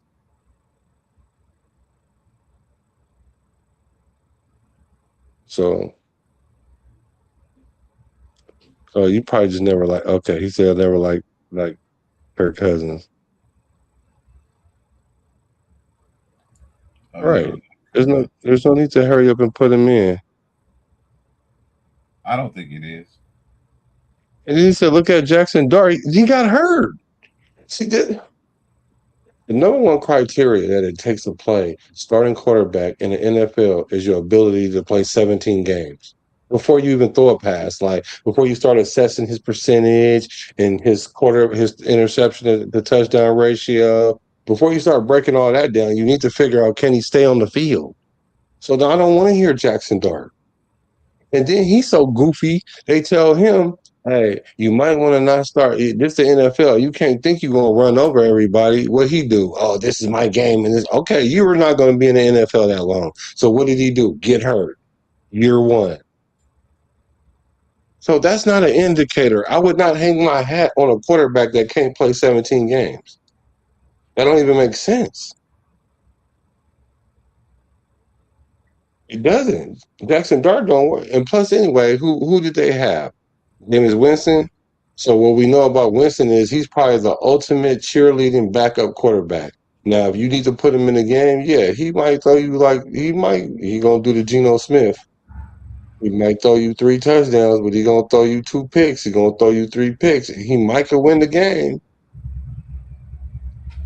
Now that's somebody that probably underachieved. I watched Jameis Winston when he was with Trent Dilfer, that show, was it Elite 11? Have you ever watched that?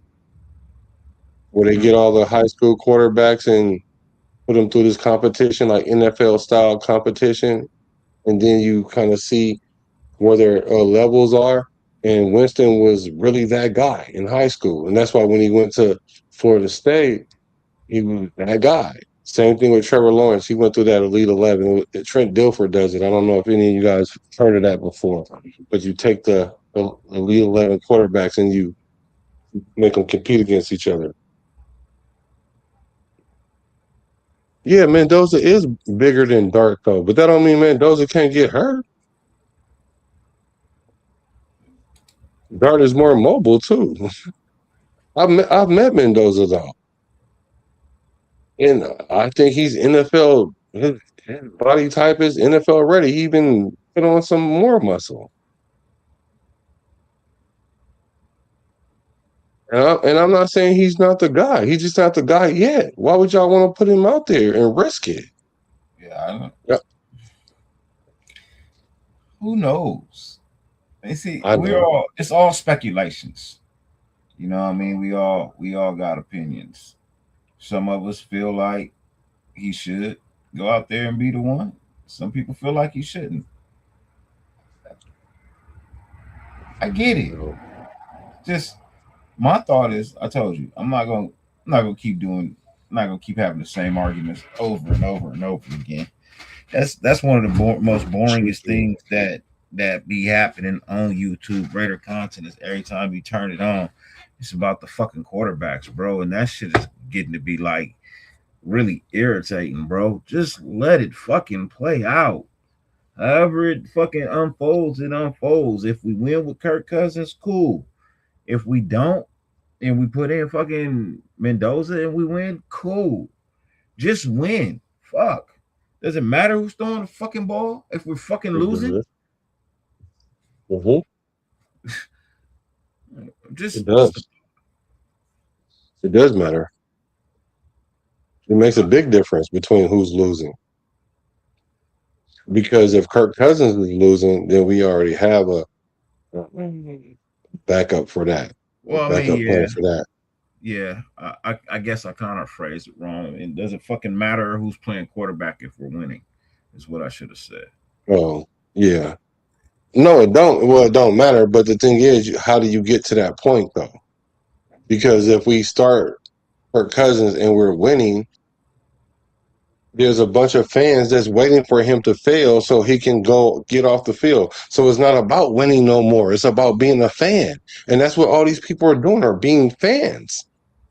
They're being fans. That's because when you say they're talking about the quarterback, I agree, but they're not talking about the quarterback. They're talking about Mendoza. That's the reason why I'm talking about Kirk Cousins. Yeah. I'm the one that brought the Kirk Cousins conversation to the table, because people ain't talking about Kirk Cousins. They only talk about Kirk Cousins as a byproduct of Mendoza, as if Mendoza is supposed to be the number one guy right now. And he's not. And I don't know why everybody keep trying to make him be the number one guy. The coach even said that. Mendoza even said it. But yet and still, we have, I can see why the media does it. But the fans should not follow that. The media doing it, I get it. They're trying to find a reason to make us look incompetent.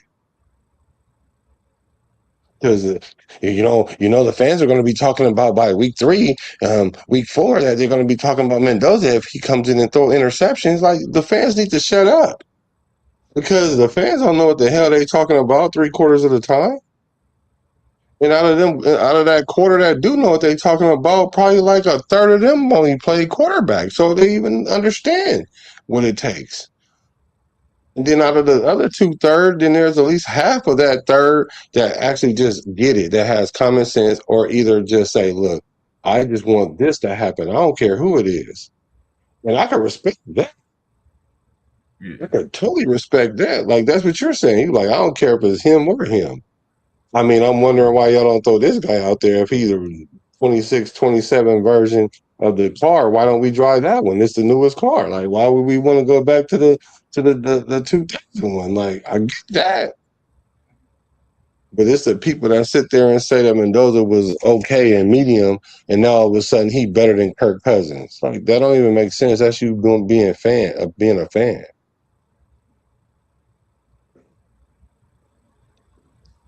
Kirk is playing with house money, so we see what happens.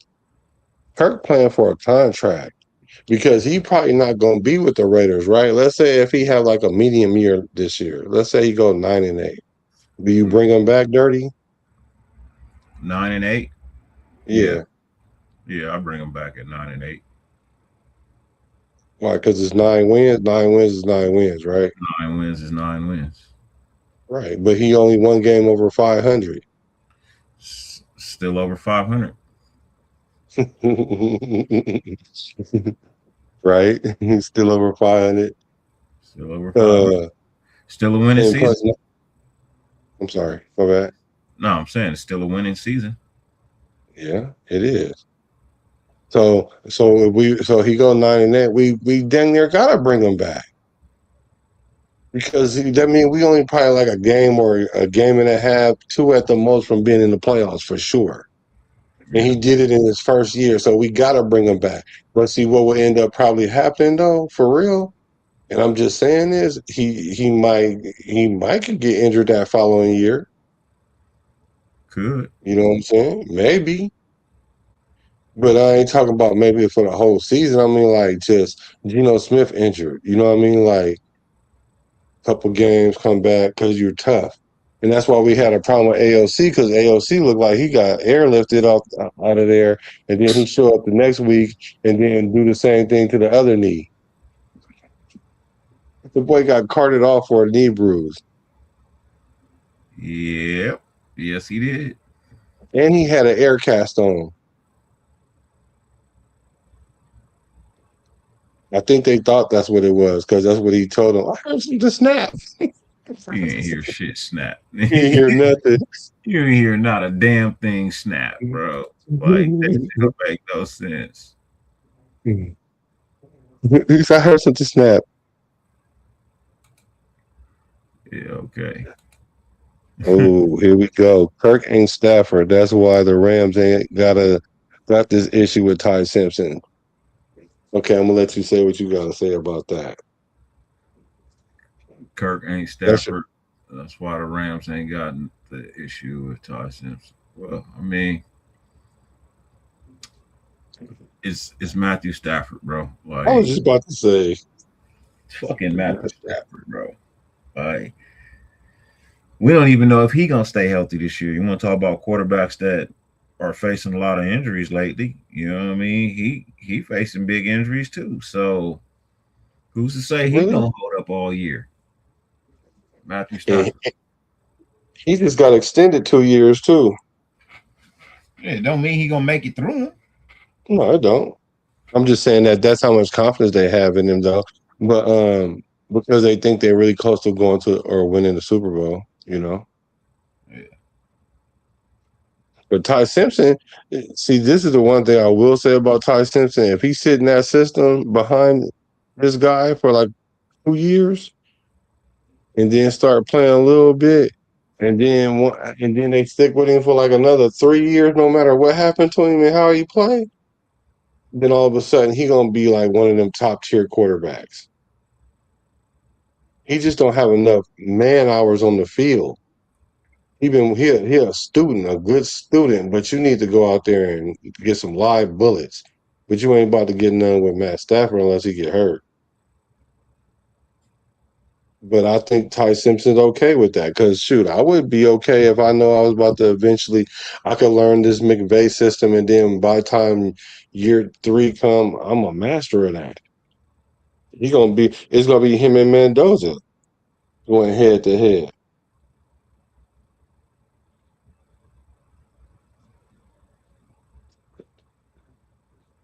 Which remind me, did you see what they put Mendoza's career in the AI and they gave the results? Did you see that? Did any of you guys see that? No, I didn't. What kind of dumb shit did they say? He's gonna be a Hall of Famer. He's gonna win 3 or 4 Super Bowls, but we're supposed to lose this one coming up in 2030. I think it was. We're not going to the Super Bowl 2030. Yeah. And lose though. Wow. And then when he's supposed to come back and win 3 Super Bowls or something like that, he's gonna be a Hall of Famer. It was a lot, bro. And he was going to retire with the Indianapolis Colts. Wow. Yeah. So he gonna win the Super Bowls with them? Nah.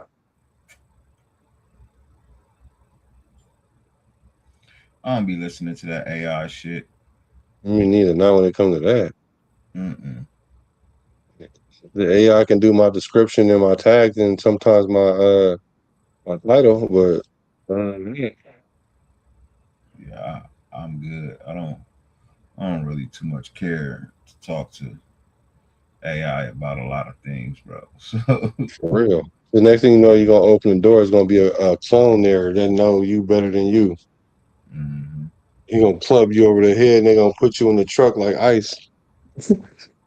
Like the ice ages. Justice for 12 say, fan is short for fanatic. We can't be fanatics. We need rational thinking. That's what I'm doing. That's what I'm trying to do. Bring rational thinking to this situation. And then when it started playing out, everybody gonna act like nothing happened. I promise you. I promise you. Everybody gonna act like they wasn't acting like this.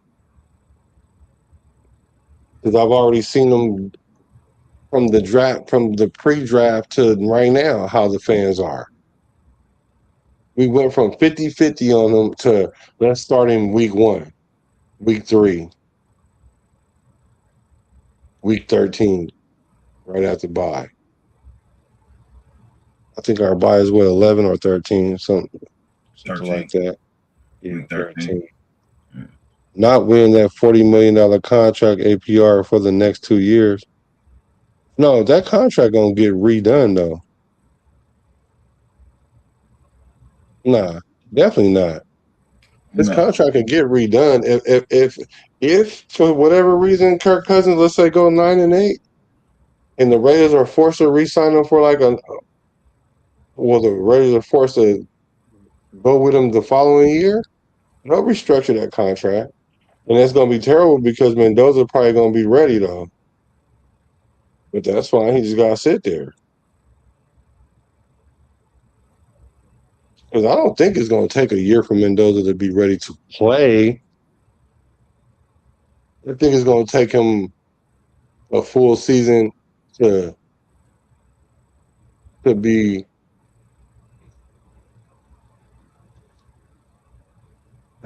viable, a viable starter.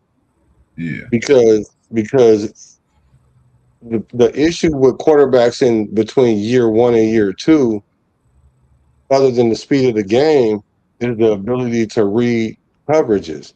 So that quarterback needs that off season to go through film to understand what coverages are. But then what that quarterback don't understand is them defensive coordinators and already got a tape on you now for a full year, and now they changing their coverage a little bit. because they know as a rookie they can disguise a lot of things because they fool veteran quarterbacks with some of the schemes. So you can definitely do a rookie quarterback. So then that's when the quarterback, to avoid that rookie wall, you have to elevate your game to a level where when you hit that field, they need that tape on you to try to slow you down because you've added something to your game. Because if y'all think that Mendoza's gonna come out here and throw that back shoulder all day long, y'all should be sadly mistaken. It might work this first year that he do it, but I promise you they're gonna be having fools pick that off. And we don't even see people pick off back shoulder passes like that. Yeah. But they ain't gonna let him keep doing it. I promise you. It might even take him 2 seasons, but they gonna figure it out because that's all he gonna probably throw. Not all he gonna throw, but I don't think we'll give him that 40. I get he's not a spring chicken. I get it. This is for 12. If he wins this 9 games, we gotta bring him back. Yeah. Oh, you have to. We know that. He said Stafford back is glass at this age. But we'll see. It really is, though. It really is. But he balled. Matter of fact, he probably had one of his best seasons last year, didn't probably in a very long time, if not of all his career. Didn't he win MVP last year? Who? Matthew Stafford. Who won MVP last year? Matthew Stafford had numbers last year, though. Let me see.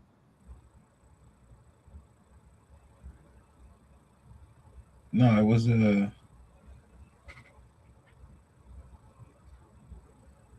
Yeah, Matthew Stafford won 2005 NFL MVP.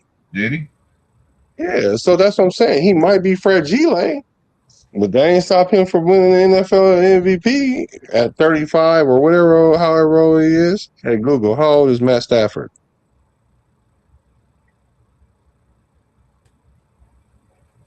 At 38. Yeah, I don't want to hear it, y'all. Y'all just stop it. And a lot of reason why he won it was because of that system.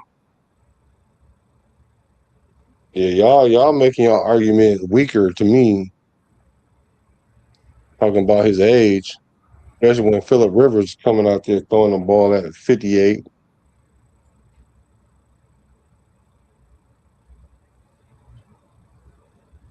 Yeah, but see the thing about it is how many veteran quarterbacks started for the Raiders since 2002? Let me know what have they done, Black. I'll wait. Okay, I'll tell you.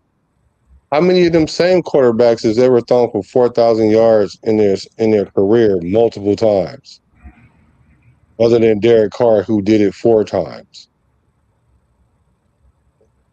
Like, I get it. I understand you guys are seeing things and seeing the past, but that doesn't mean Kirk Cousins is going to be like all the other quarterbacks that we had.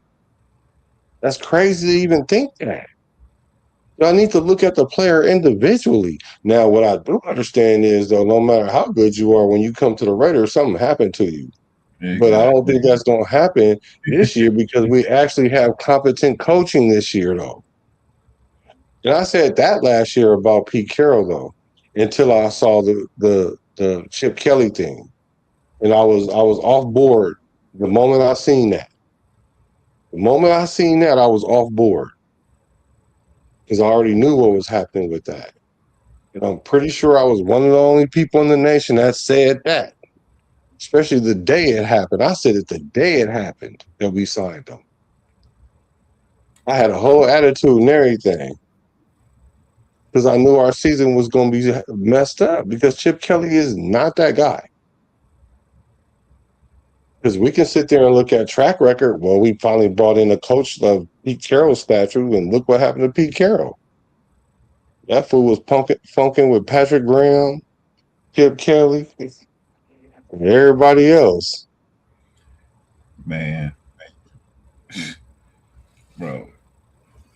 Last year, I'm telling you, last year was the worst team, worst coaching staff, worst everything that I've seen from the Raiders in, bro, a very, very long time, bro. Very long time. Ooh. Huh? What happened? You said what again? I'm sorry. My microphone, I mean, my earpiece went out for a second. Oh, no, I said last year's team was by far the worst Raiders team I've seen in a very long time. From coaching staff to fucking players and the accountability and, you know what I mean, players just showing up just to get a check. And like, bro, I think last year was by far like probably the worst team I've seen in a very, very long time.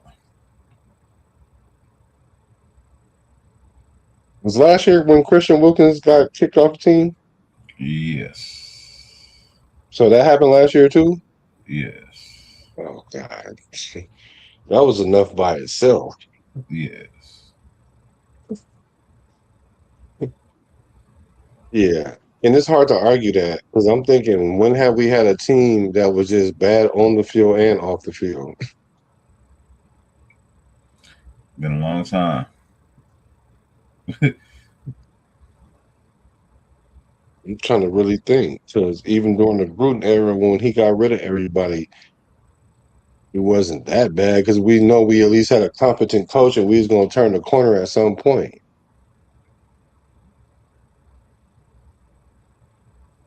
Yeah. Yeah. You might be right, Dirty. I don't know, man. It's just been a very long since Jamarcus Russell.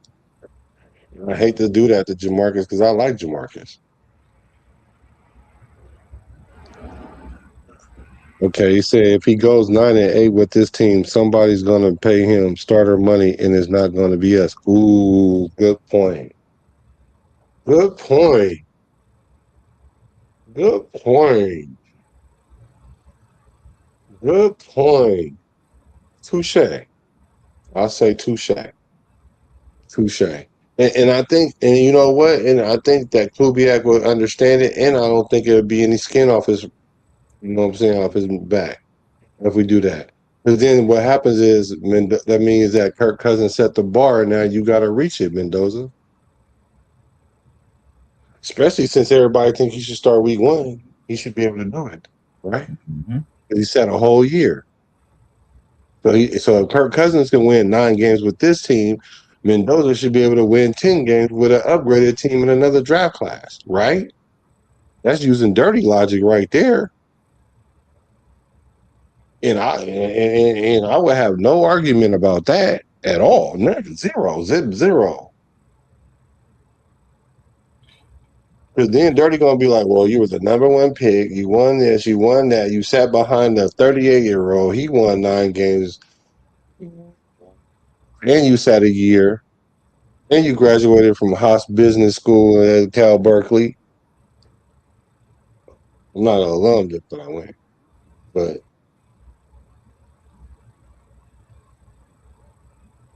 there is no room for argument. No. You already got no room for argument right now. But I'm just like, I think I got a little wiggle room because if Kirk Cousins is as good as he was or is or whatever. But if this situation happened just like Rebel said, then I can't argue with you at all. What you think about that? Do you think that could be a real thing?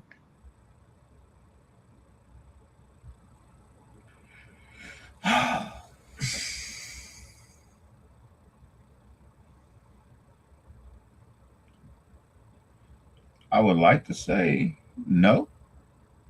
You don't think somebody come in and give him starter money? It might even be Minnesota. Give Kirk Cousins starter money? If he go 9-8?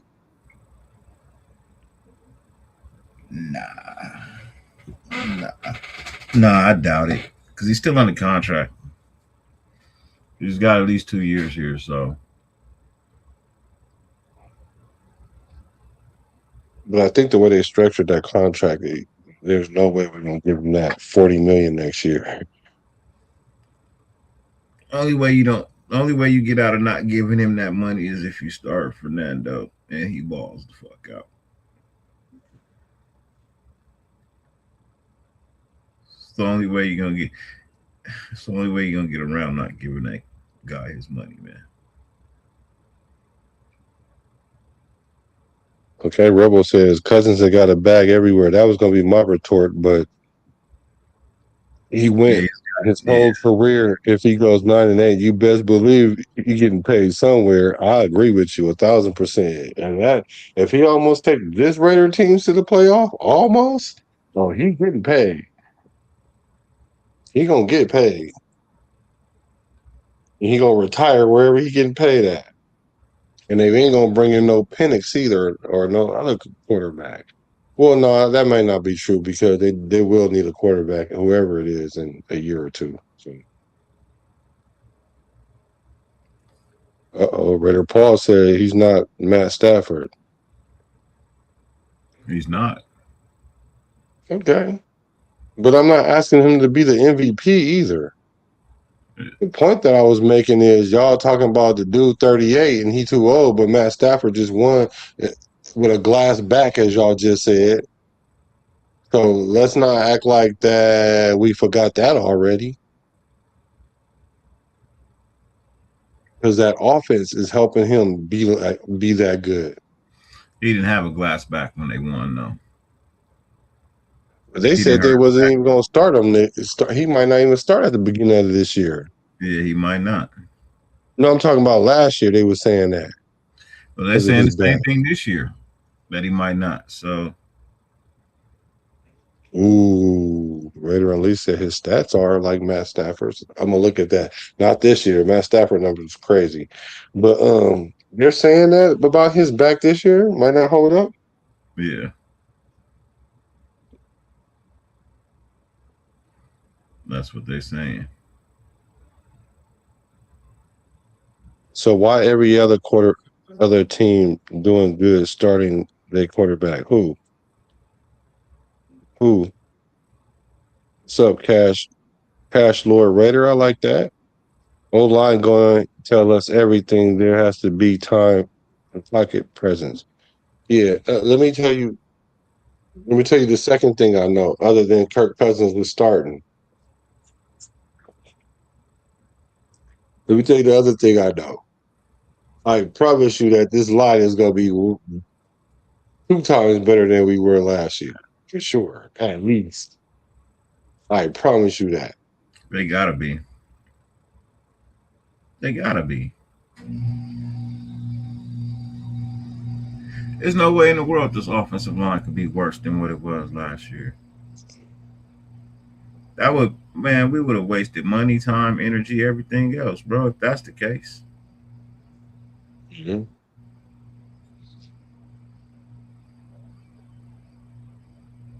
Raiders Unleashed. I was telling everybody this last year. This team wasn't that bad. It was the coaching that was horrible. I told you we were not a 3-win team last year.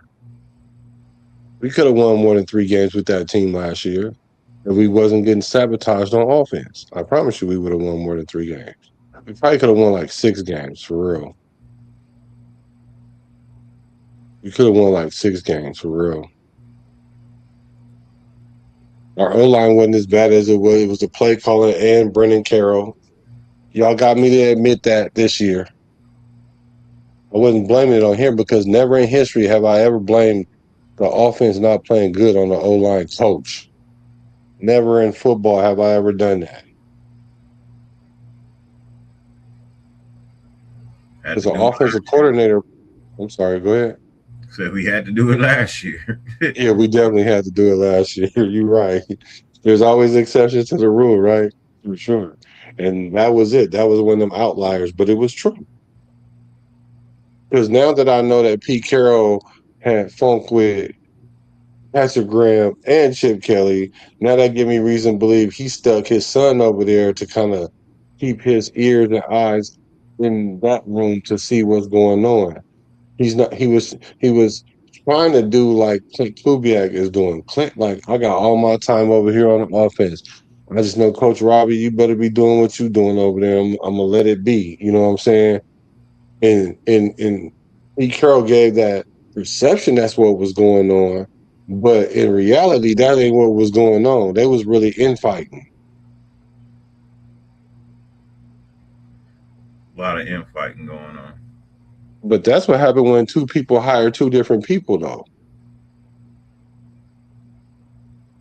One hired Chip Kelly, the other one hired Pete Carroll. Right? Yeah. So, yeah. Let's see. He says, everybody playing at a position, guys sitting on the bench that should have been playing. Guys playing that should have been on the bench. Yeah. Kyler Murray going to win more games than Kirk. Cash Lord, don't make me time you out. See, first of all, the guys, they already say stuff to trigger me, and I can't help myself. Right? They say stuff like that to trigger me because I can't help myself. But I don't even know who. First of all, Tyler, you mean Kyler Murray? I don't even know who he playing with. Who he playing with? Minnesota. He for sure got ran up out of. He's in Minnesota. Oh, really? Yeah. So they got him to come in and compete with McCarthy, and McCarthy gonna lose that job. So you think they're gonna be good this year? Because they wasn't that bad. No, I don't have any faith in neither one of those quarterbacks, bro. Truthfully. Who, McCarthy or Tyler? Yeah. McCarthy can't stay healthy. Kyler can't stay healthy. I mean, honestly, Kyler is probably a better quarterback, athletic wise. But bro, they're the same QB, bro. Technically, they're the same quarterback. Neither one of them can stay healthy. You know, so like I'm good. I'm straight. Neither one of them dudes can stay healthy. I wouldn't want neither one of them as my quarterback. Yeah, I wouldn't either. Yeah, make sure y'all hit the like button on this thing, man.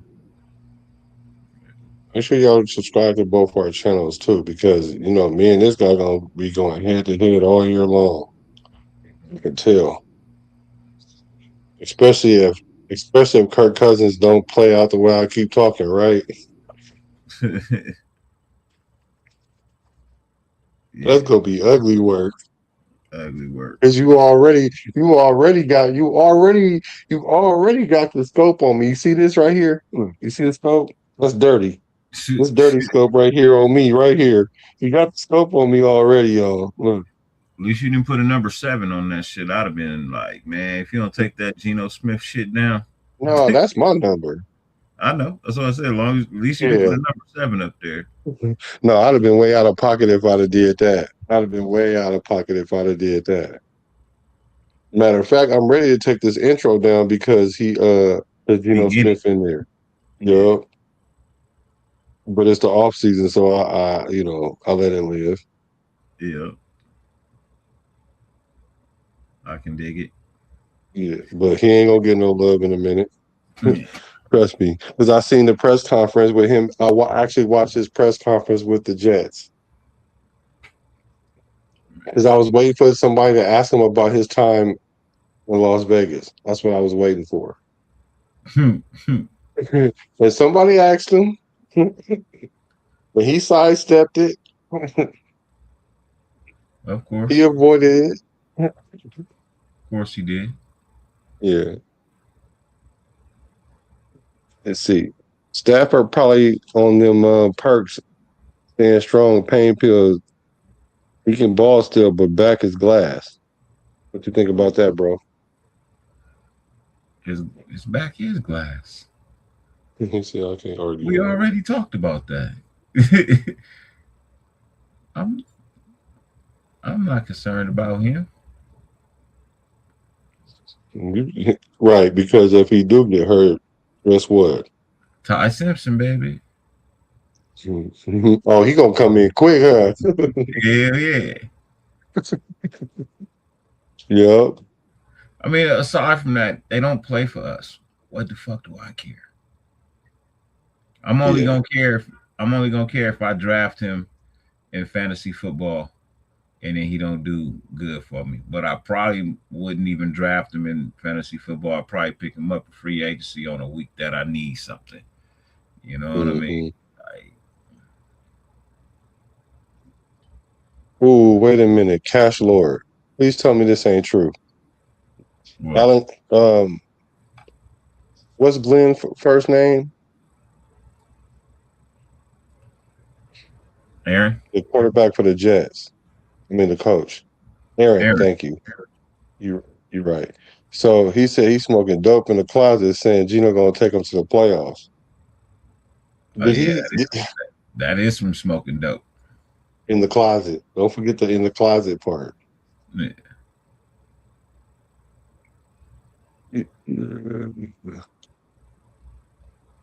No, no Raider Paul. Gino did suck, but that ain't why offense sucked. Our offense sucked as a play caller. He said he should have traded for AOC. Okay.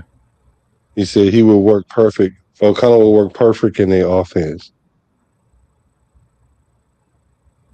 Nah. Jalen Nep. Wait, I didn't. That's what she said about that. Naylor. It might be Jimmy G over Ty Simpson. Wait a minute. I think Ty Simpson might be better than Garoppolo, y'all. I'm sorry. Garoppolo can't even throw.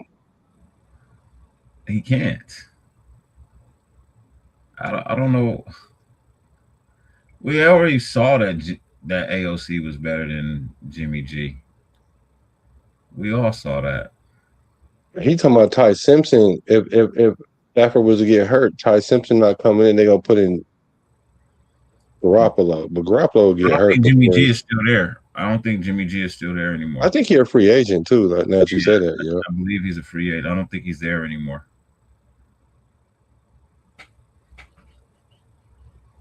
Milo was good. Thanks for hacking in on the late night.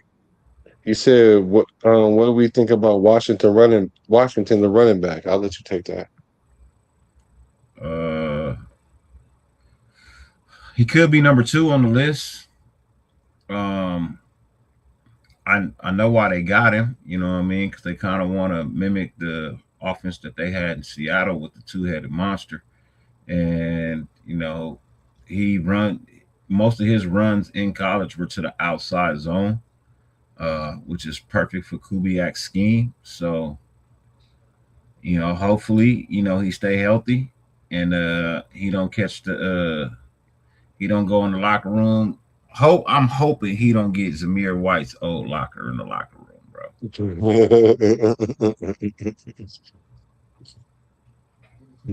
Please don't. Please don't do that. Matter of fact, they need to leave that locker open. Yeah, don't nobody need to have that locker. No running backs need to have that locker. Redder Unleashed. I'm sorry I missed your live, bro. You might be tired, but you just said Jimmy G. Well, no, this is a true statement, but I'm thinking you implying that Jimmy G is better than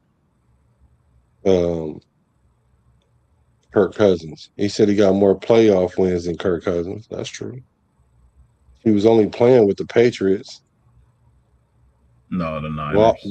While they was winning championships. Did he play with the Niners when they went to the playoffs though? Yeah, he went to the Super Bowl with them. He did. Yeah. And got hurt. I don't even remember that. Yeah. He's a Super Bowl losing quarterback.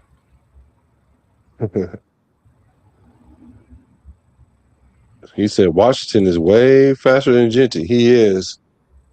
He is. That's a good point. What does that equate to, though? Because some people think that he gonna be pushing Genty for his job, and the only reason why Genty gonna keep it is because he got the contract and he was a number 6 pick or whatever number it was, 6, I think. I don't know. I don't honestly. I can't tell you he's faster than him. I know he's bigger than him. You know what I mean? I know he's bigger, but I don't know if faster. Yeah, Genty don't run a 4.3 though. Matter of fact, he didn't even run at the combine, and they which was weird because they say he run probably like a 4.4 4.5, right? And so while I was doing some research about our running, because I'm doing the whole research about Kubiak's system, and I was like, okay, so we're gonna compare Genty to Walker. And I was watching some plays where Walker bounced to the outside and get to the corner, and he's faster than Genty. But the thing about Genty is harder to tackle. He's harder to tackle, and so they couldn't get Genty's 40 times, so they calculated the top speed on the field, and I think Walker's was like 22 miles an hour or something, and Genty's was 21 miles an hour or something. And I'm only saying all that to say this though. We know that Washington run like a 4.3, 4.4, like at the highest, whatever, 4.3 something.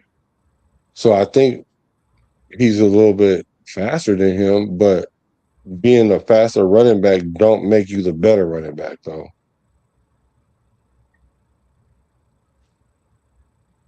No, it don't. It don't make you the better running back just because you're faster. Just like a wide receiver.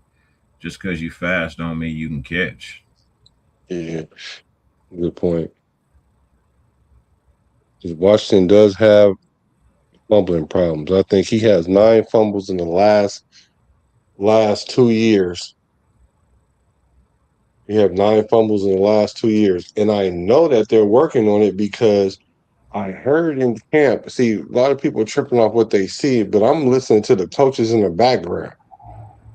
And while Washington was running through the drills, they was telling him keep that ball up, like up here, because he's running like this with the ball. So that way a defender can always come in and just grab his hand. But if you got the ball tucked in while you're running, that makes it harder. And that's what he needs to work on, especially with 9 fumbles in 2 seasons. We don't need that. Yeah. You definitely gonna need that. Ball security is a must. That doesn't ever win a playoff game. What's that? What, speed? Milo? Is it Milo or Milo? Milo. Okay, Milo, my bad. He said, how's your mental health, bro? It's been a while. Not bad, bro. Getting better. Yeah. Definitely getting better. I can't complain. You know what I mean? Life be lifing, but I'm doing much better than I was in the previous years and months. Every day is getting better and better. Because I just don't give a shit no more. That's the mental health code. Yeah. That's just stop caring about things that I can't control. You know what I mean? I can't control other people. You know what I mean? I can only control what's immediate to me. You know? So I don't really too much care if people like me, if they dislike me anymore. I used to see that was a problem. I wanted everybody to like me. But now I don't care anymore. You know what I mean? I do this content to bring real. You know what I mean? I don't do it to be fake. I don't do it to collect a check. You know what I mean? I do it to have an outreach. You know what I mean? An outlet, and to have some fun with my friends and in the Raider community. So, yeah.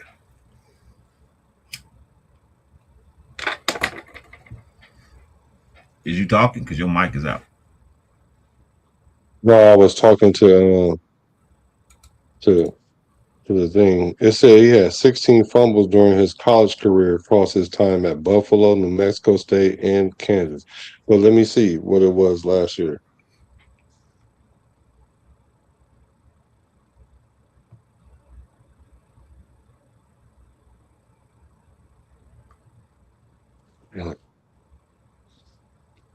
I'll be doing my homework, bro. I'm a certified paralegal, bro. I don't have no choice but to look up stuff. Like I do it all the time, and I was like that before I even was in the legal field. So it says during his last 2 seasons, he had a total of 9 fumbles. 2024, he had 6, and last year he had 3. So at least he trended in the right direction. Yeah. So here's a good question, though. Here's a good question. Would you rather be a Super Bowl losing quarterback or a quarterback that never make a playoff game? Wait, that doesn't never make it or never win a playoff game? Which one would you rather be, though?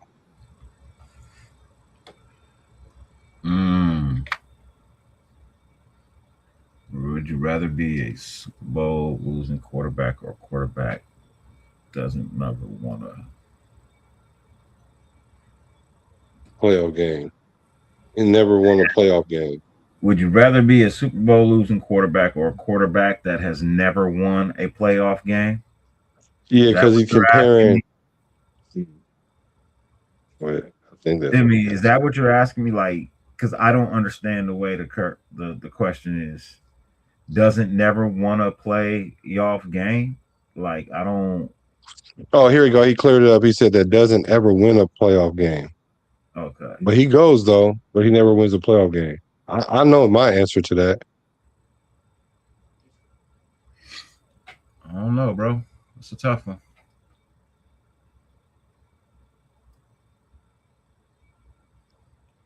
Milo said, "We love you over here, man." That's love. That's what's up. I appreciate that, Milo. I appreciate that. Okay, well, while you think about your answer, I'm going to tell you, I'd rather be the quarterback that didn't win a playoff game, that went to the playoff game and never won it, than go to the Super Bowl and lose it.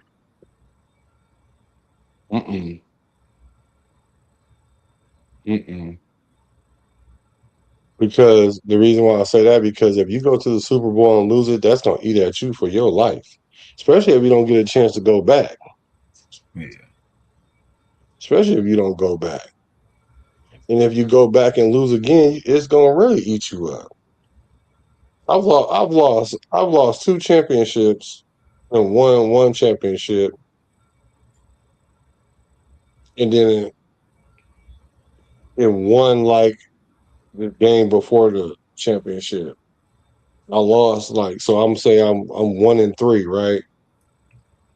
Yeah. Had I never won that championship, I would have been pissed because I was so close so many times, right? But I've been on teams where we was garbage, and I was like, I wouldn't want to go to the Super Bowl. I would rather go to the playoffs and try to win and then don't win. Then I'll know we just wasn't good enough. Yeah. Super Bowl, that means you could have been good enough. We got outbeat, but then you don't have no chance to get back at it. Then that just eats you up, because I didn't win my championship to the last one. It wasn't like I lost one and won one and lost 2. No, I didn't win that one to the last one, and that one championship made me forget about all them losses. I ain't gonna lie. And I was playing against a veteran quarterback all them times. Me and him had a head-to-head thing going on. And he was a older quarterback, like more seasoned and everything. And I was happy to win that. But you got to win it, though. So that going to the championship and losing is terrible, because just because you go to the prom don't mean you get to screw the prom queen. Speaking of that, can we get a commercial? Sure. No, I thought you never asked. Sure, we can get a commercial. Because then we got a couple more questions. Hey, thank y'all for the late night, man. You know how we doing it right now. This is a World Raider. We up all night. Black and grayed out.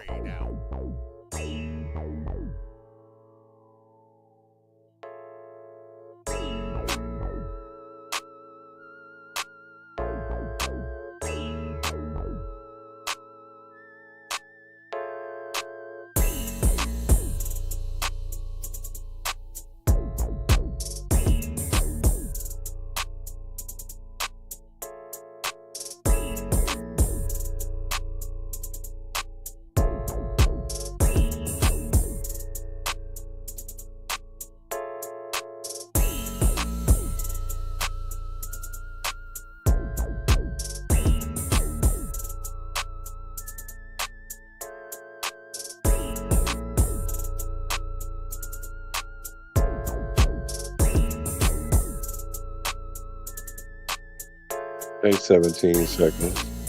I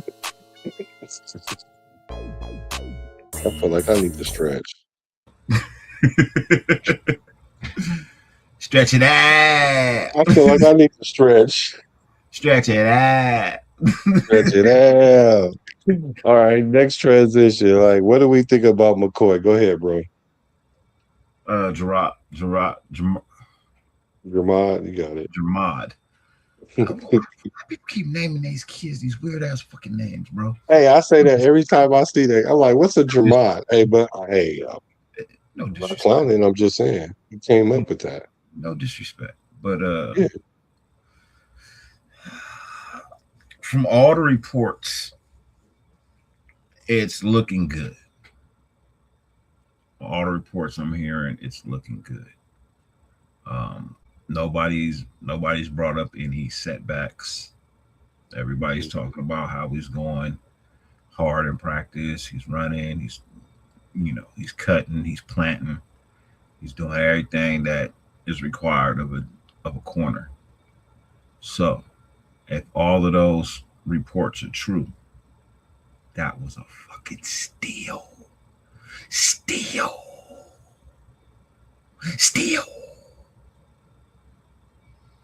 And what I heard was a lot of teams was going to pick him in that next coming round. He was about to come off the board. That's why we moved up. Somebody was going to take him. Yeah, somebody was going to take him. So, I think it was a good risk. I think it was a high risk, low reward. I think it's good. I think it's a high reward. I meant high. You think it's a high risk? No, low risk, high reward. If I said it wrong, that's what I meant. I meant a low risk, high reward. That's what I think. I think now, do I think he should start week 1? I don't think that. I don't think that. Earn that. If he earned it. The only reason why I'm skeptical, because then if you put him out there, you know they're going to test him like hella much. You got to kind of put him in and ease him in and then let him get his confidence, like come in, spot play, get a pick, make some nice plays, and then let everybody be like, he should be starting. And then it might be warranted at that point. At least it'll make sense. But if we start him early and they test him and he look bad, then we're going to be like, oh, yeah, he hurt. That's what they're going to be like, he hurt. So I think it was a steal. I agree with you on that. I just don't want to. I don't want to put him out there too early. I don't. I mean, I don't want to give him high usage. That's what I really mean. Yeah. I don't want to put him in a high usage situation off the bat. I understand. Oh, you're gonna love this one. He said it depends who you are though. Because Rex Grossman lost the Super Bowl, and Derek Carr never won a playoff game. So it's like both. To be honest. And I'd rather have Derek Carr career than Rex Grossman. Yeah. For sure. For shit show. I got about 6 minutes, man. I'm good with you. I'm good with you. He said, my man said, I feel like I need to stretch something. Facts. Carson Beck's looking nice. Does he have better season than Mendoza? No. Unless Mendoza don't play. It all depends on who plays more. Yeah. Yeah. It all depends agree. on who plays more. I kind of like Carson Beck a little bit, though. I mean, a lot of people do. Yeah, I kind of like him. He went back another year hoping that he got drafted higher. That didn't work out. But but he did get some more experience, and he played at a higher level, I guess, because his team did better. But he went to a different team too.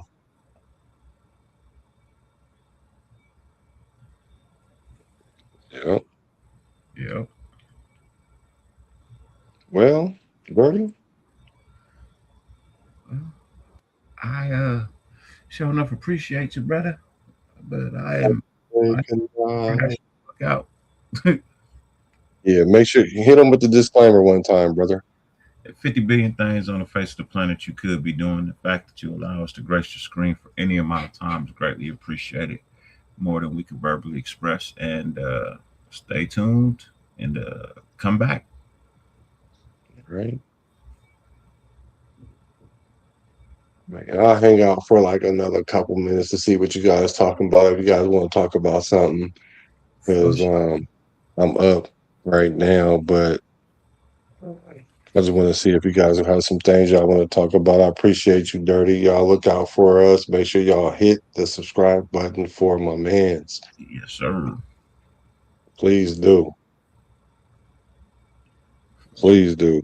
Y'all make sure y'all go to Raider Unleashed too. Raider Rebel going in. I see him going live all the time. Now I almost have to see if he live if I'm live. If I want to go live. I almost got to see if he live now. Because I'll be want to see what you got to say, bro. I want to see what your show was about tonight because you were talking about the quarterback position.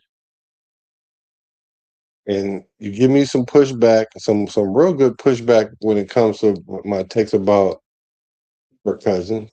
But like I said, I feel like I'm the only one talking about Kirk Cousins like this because everybody overlooking him, and I'm like, don't do that to our starting quarterback because you're sabotaging the team already.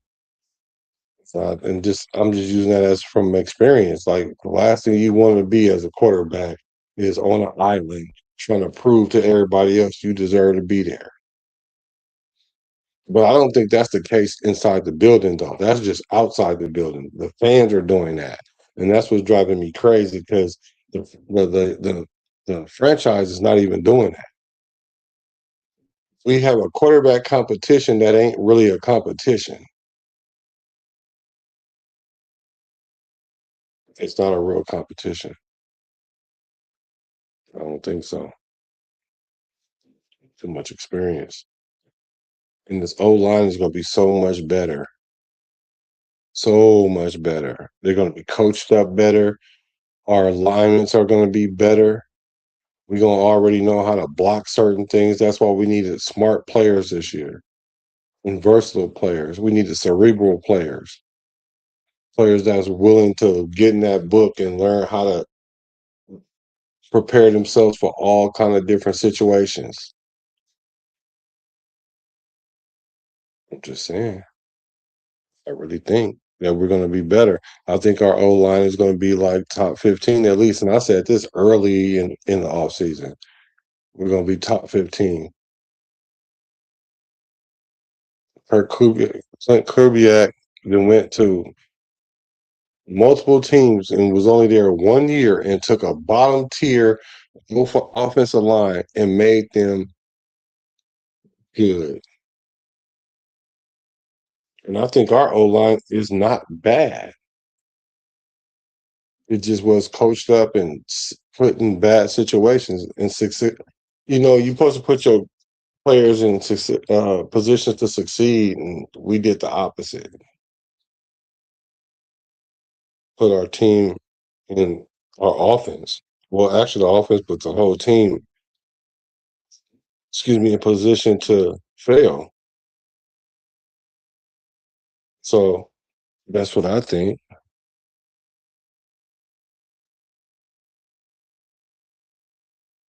He said, I'm a rock with whoever they put back there until you can't, until I can't. You feel me? Yeah, I got you. So I meant to ask Dirty this question. At what point do we start considering putting Mendoza? Because I think even if we go through a stretch where we lose games, we got to keep her presence in the game so that way that Mendoza can see how you turn the team around in situations like that. Kirk Cousins started off like that last year. He went 5-3. I think he lost like his first 3 games.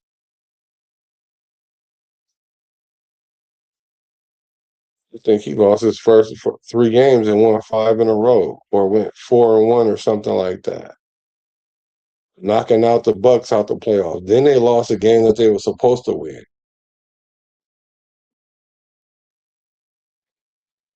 Just think Kirk Cousins is more prepared.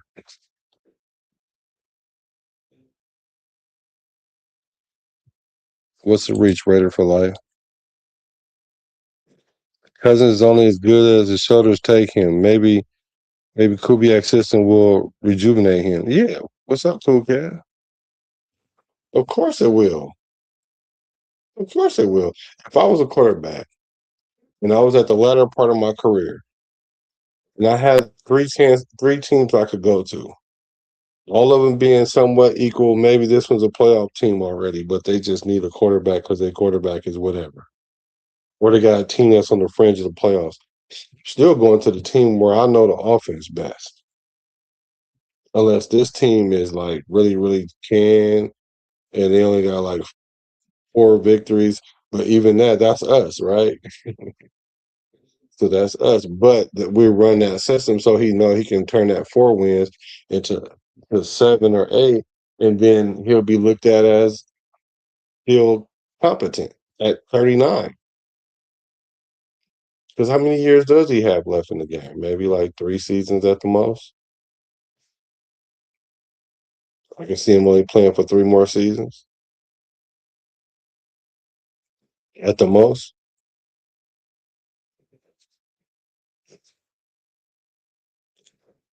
Raiders for Life say, I got us winning a chip this year if it all comes together, mainly O-line, D-line. Now, my concern is that can the D-line come together? Can Coach Robbie scheme? This is his first year calling plays and everything and being a defensive coordinator. So I got to give him some grace.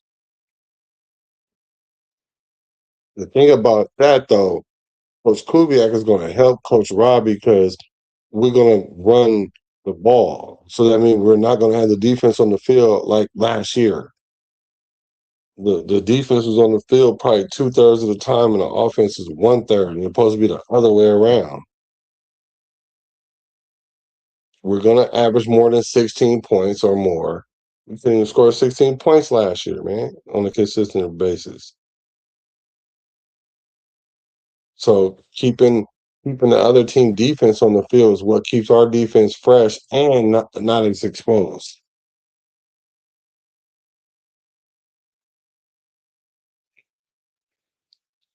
Man, see, I'm just tired of losing from bringing in the bridge ass quarterbacks and making us go backwards instead of forward. We can't afford to do that with Fernando learning from Cousins.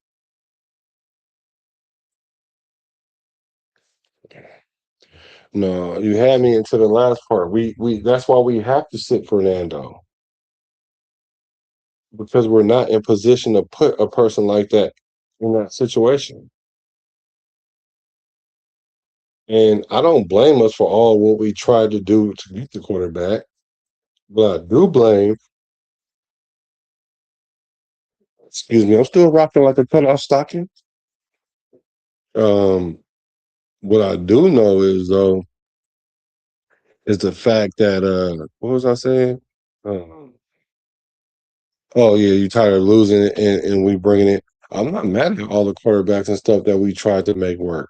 We haven't really been in position to get a number one quarterback or a very, very good quarterback. A lot of people thought we were gonna get Jaden Daniels.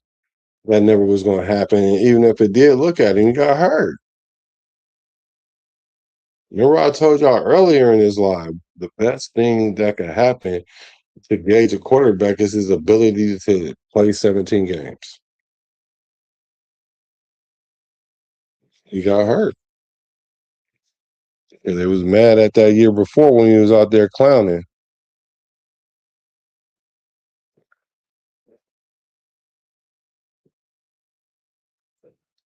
Raiders for Life say best complete offseason so far since '83. Wow, nice.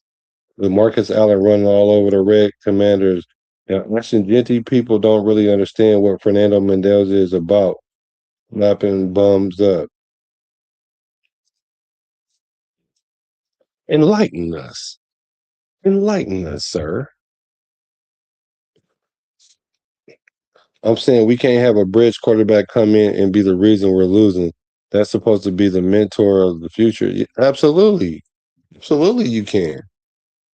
Now losing, like I'm not talking about 2-10, 2-8. Nah, I ain't talking about that. But if it's 4-5 or 4-6, something like that, that don't mean start talking about bringing Mendoza. You got to see what you do when you turn it around. You watch the veteran, see how you prepare the next following weeks.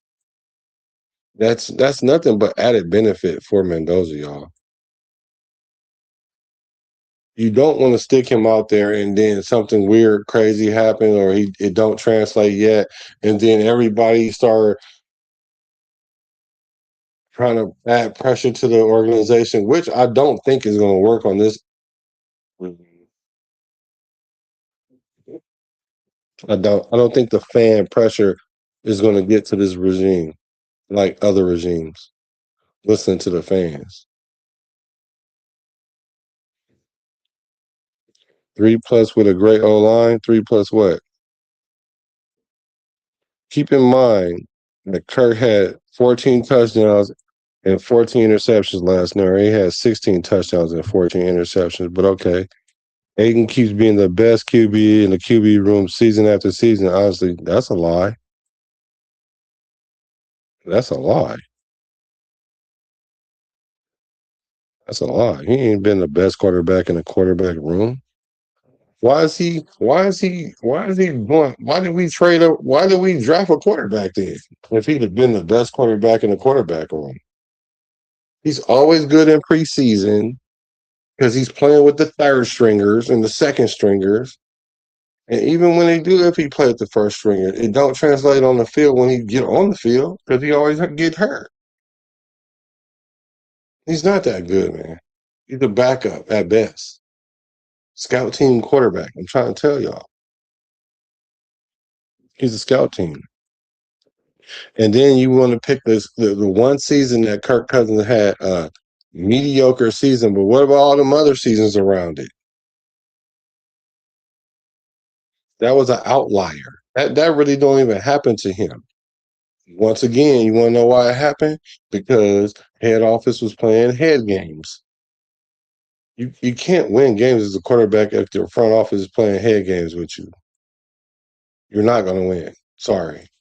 Because the team ain't even going to buy into you. Because the franchise don't even buy into you.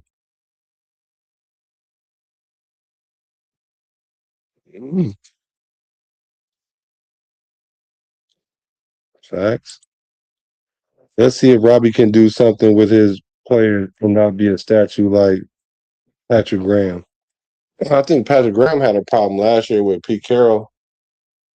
Patrick Graham, I think you guys were a little harsh on Patrick Graham, but he just didn't have his defense never kind of like jumped off the radar. So I think that's probably was to his detriment.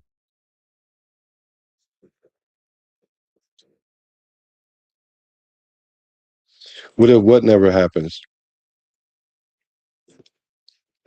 You're putting them in the same position. AOC's been in putting guys in front of him that he's been better than, and all that he's doing is learning how to lose and play bad. No, he just don't even have the physical capabilities to do it.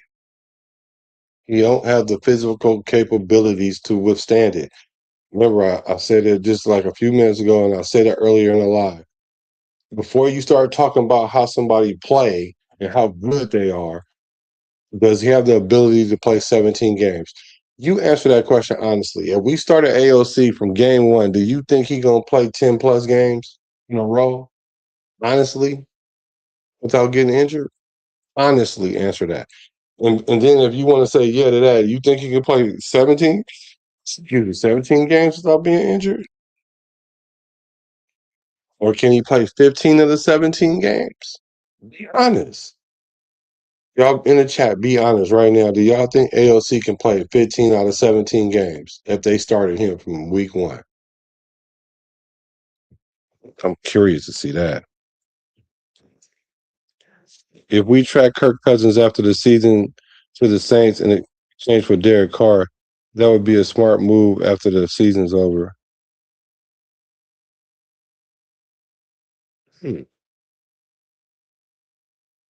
I wouldn't do that. It's over for DC, man. I love DC too. It's over though. Because why he ain't playing this year? Why he not playing this year, y'all? Help me understand why he not playing this year. If he was that, I would rather. I mean, he might be kind of smart for the simple fact Derek Carr younger, and with this old line, Derek Carr might cook. Real though. So I won't leave that out. I'm gonna leave that at a. I'm gonna leave that at a 25% instead of a 0%. I'm gonna leave that at like a 25%. I don't think DC coming back, because if it was, they would have tried to bring him back this year. I mean, like they would have brought him back this year. I mean, he's familiar with the system and everything.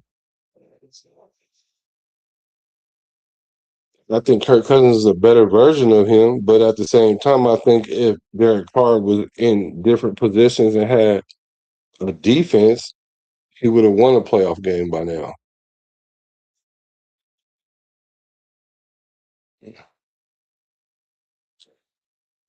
Yeah, 18 and 16. I know he had two touchdowns more than interceptions. What's it said that's not a lie, that's fact. No, what's a fact? What I said was a fact of a lie about let me go back.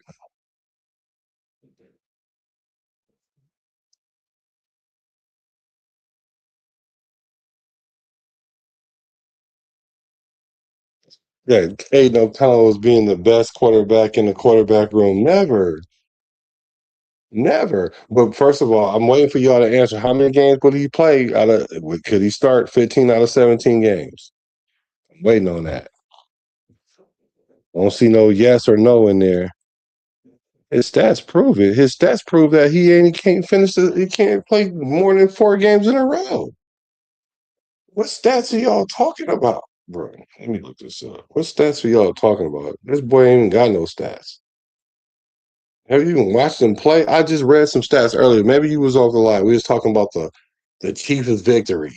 He beats the Chiefs. This boy threw for 67 yards one game and 102 yards another game. Those are the games that we won. And you really think that we were winning because of him throwing 67 yards in the game? Boy, I could throw 67 yards in a game.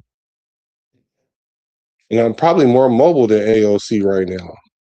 I ain't even nowhere near as mobile as I was. 67 yards? 102 yards? You talking about these stats? I'm about to look up his stats, though. The Rangers drafted a quarterback for one, and they haven't drafted one in a long time. The who? And there was nobody else to take in number one, and nobody wanted to trade back. The Raiders. We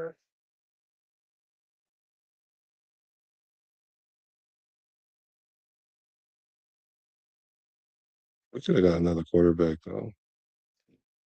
Number 2, Aidan O'Connell got shuffled. Yeah, because he's garbage. To the back because of multiple coaching changes. No, they all had multiple coaching changes. In a year out, he's played well every opportunity. No, he hasn't. That's a lie. I just told you 2 Kansas City games, he threw for 102 yards and 67 yards. In games that he won, because he's 2-2 against the Chiefs. Those are the games he won. So that tells me he didn't win them games. He had 3 touchdowns in 4 games against the Chiefs. Let's look at Aidan O'Connell's career stats, though. Because y'all, he don't even pass the eye test, more or less the stat test. Hey, Google, can you give me Aidan O'Connell's career stats season by season?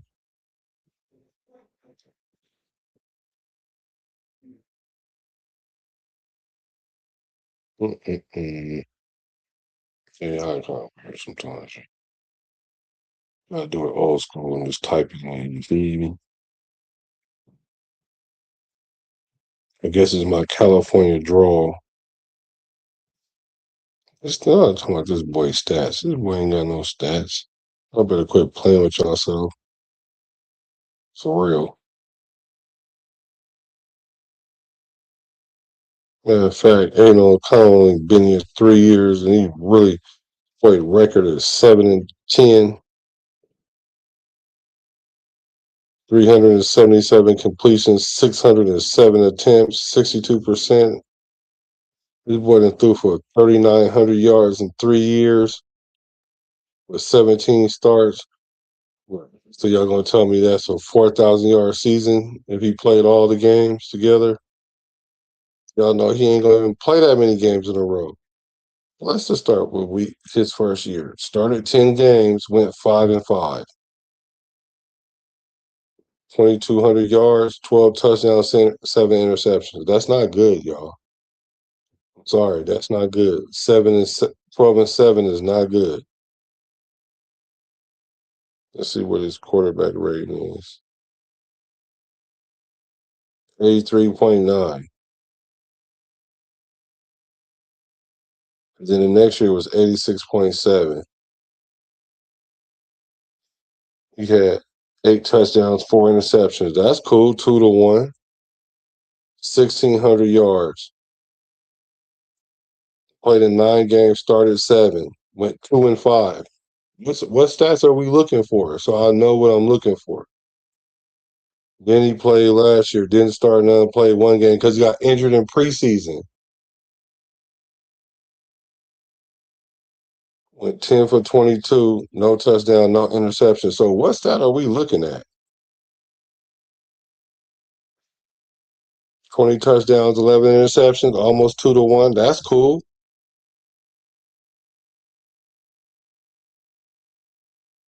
These are screaming backup numbers. What number am I looking for? What happened to my camera? I think the battery. But I got you though, y'all. So help me understand what numbers am I looking at? Derek Carr can't even cook peanut butter sandwich no more. Done. With a decent offensive line and protection, it's possible. Yeah, it's possible. I agree, it's possible, but is it probable? Is it probable though?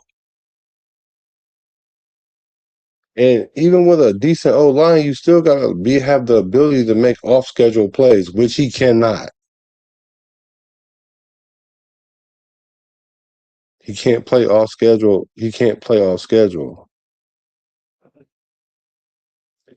11 games is not 10 games or whatever. 11 games is not 17. That's almost. But what happened those the 2 years after that? He got injured both years. He didn't even play 1 year because of his injury. So Yeah, you play 11 games the rookie year, but then get injured the second year, and then you get injured the third year and don't play at all. Well, you played one game, and that was against Kansas City, where he went 10 for 22. That's 45%, and had 102 yards, no touchdown, no interceptions. So, are you telling me he getting better or he getting worse? He ain't getting better. What stat am I looking for, though? I'm not seeing it. Not seeing it, y'all. Cardinals can't even. He said Carr can't even start on the Cardinals over Brissett. He can play if he makes 60% completion each game. No, not really though, because it takes more than that. Because just like somebody said earlier, if it gets to a point where it's a shootout, name a quarterback AOC is out shooting. Nobody. Y'all love that boy.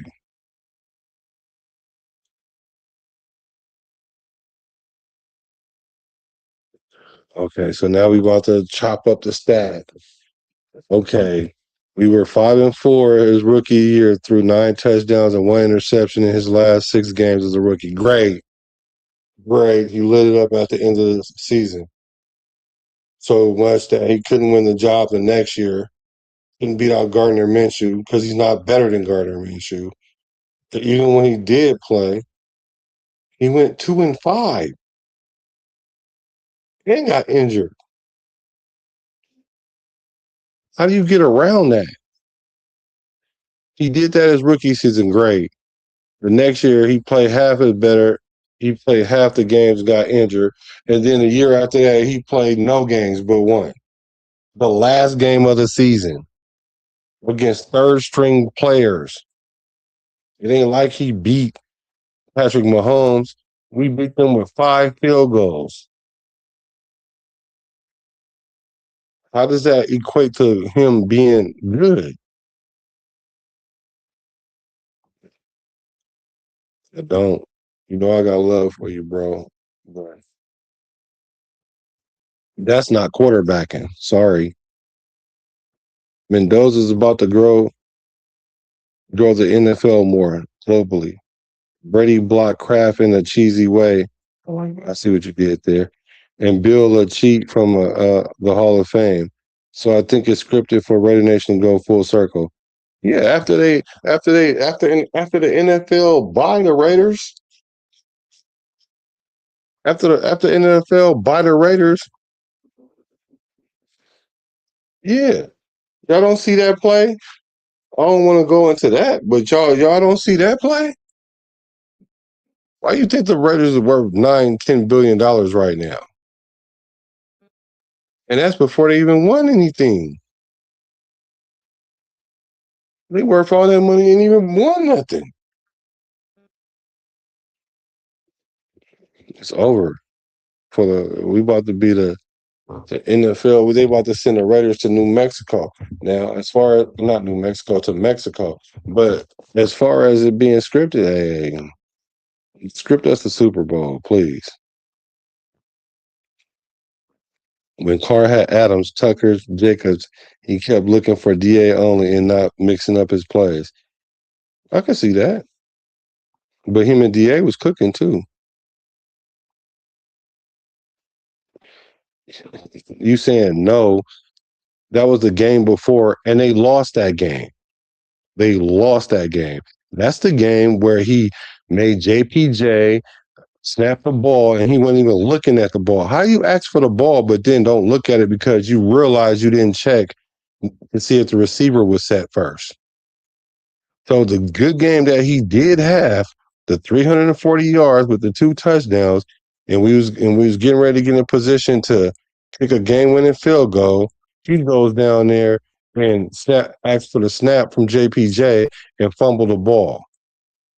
So the numbers don't mean nothing when you do something like that in clutch time. That wasn't nobody's fault but his own. He don't want to ask for the snap. And then let JPJ take the smoke. And it wasn't even JPJ fault at all. And I had to sit there and break down the film for people that didn't understand how you ask for a snap like that. He clearly asked for the snap, and the ball came, and he looked at the receiver, and the ball hit him, and they fumbled. So even when he had a good game, they lost.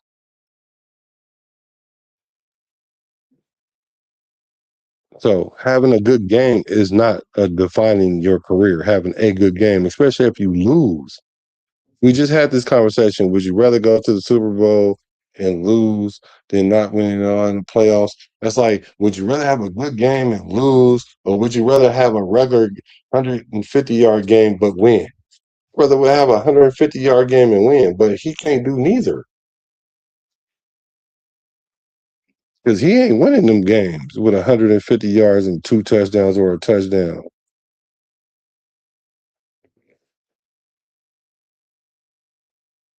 I'm sorry, bro. He said ALC mobile like a crooked wheelchair.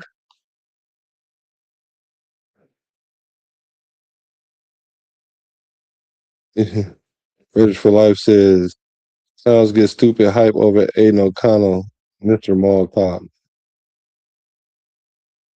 He said you got a burner account. Okay, here we go. We about to take his whole career and make it one season now. Let's do it. In 17 starts, 3,800 yards, 20 touchdowns, 11 touchdowns, 85 QBR. That's a damn good start for 17 games. Spread over 3 years? Spread over 3 years. So you need to play 3 years to get 17 games. Well, maybe it's 2 years because the last year he didn't start. Well, he did. Did he start the Kansas City game? Yeah, he started the Kansas City game. Did he start the Kansas City game? But either way it go, 3 seasons, 3 seasons, do 17 games. Now, if I was to sit there and jumble the numbers together, yeah, that shows promise. That shows promise. And let's say even if he did that in one season, that don't mean he's gonna do that every season. But he keeps getting hurt, so all that is null and void. I could see if he wasn't getting hurt and they were just taking him out. If he was like just being in the game, if he was in the and we was playing with his mind and putting him in and out the lineup because the starting quarterback keep coming back, that ain't what it is. He gets his shot to start and he go in there and get hurt.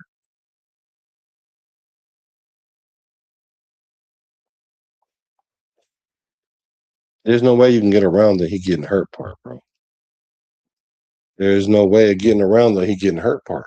It is not. And who's to say that if he didn't get consistent starts, that those stats wouldn't be 10 times better? Because that's not how it works. Because at the end of his rookie season, he threw 9 touchdowns and 1 interception. Yeah, and so did Malcolm Kuntz get like 6 sacks in the last end of the season to get AP the job, but we ain't seen Malcolm Kuntz since. And then you can say, well, he got injured. Yeah, but he came back last year and got outplayed by the guy we got rid of that everybody was talking about. Tyree Wilson. Got outplayed by Tyree Wilson. Both had 4.5 sacks. That don't sound like them 6 sacks he had at the end of the year when he got a chance to be. We got rid of chase time for him. So it don't work like that. Like if you put them all in, that's what it's going to look like, because that's not how that works. It don't work like that. But let's just say it do work like that, though. So are you saying that he's, because that's elite, almost 4,000 yards in one season? So you telling me if we put AOC out there and get 3,800 yards his first year, that's more than Derek Carr's first year. So you telling me Aidan O'Connell better than Derek Carr? No, that's absurd.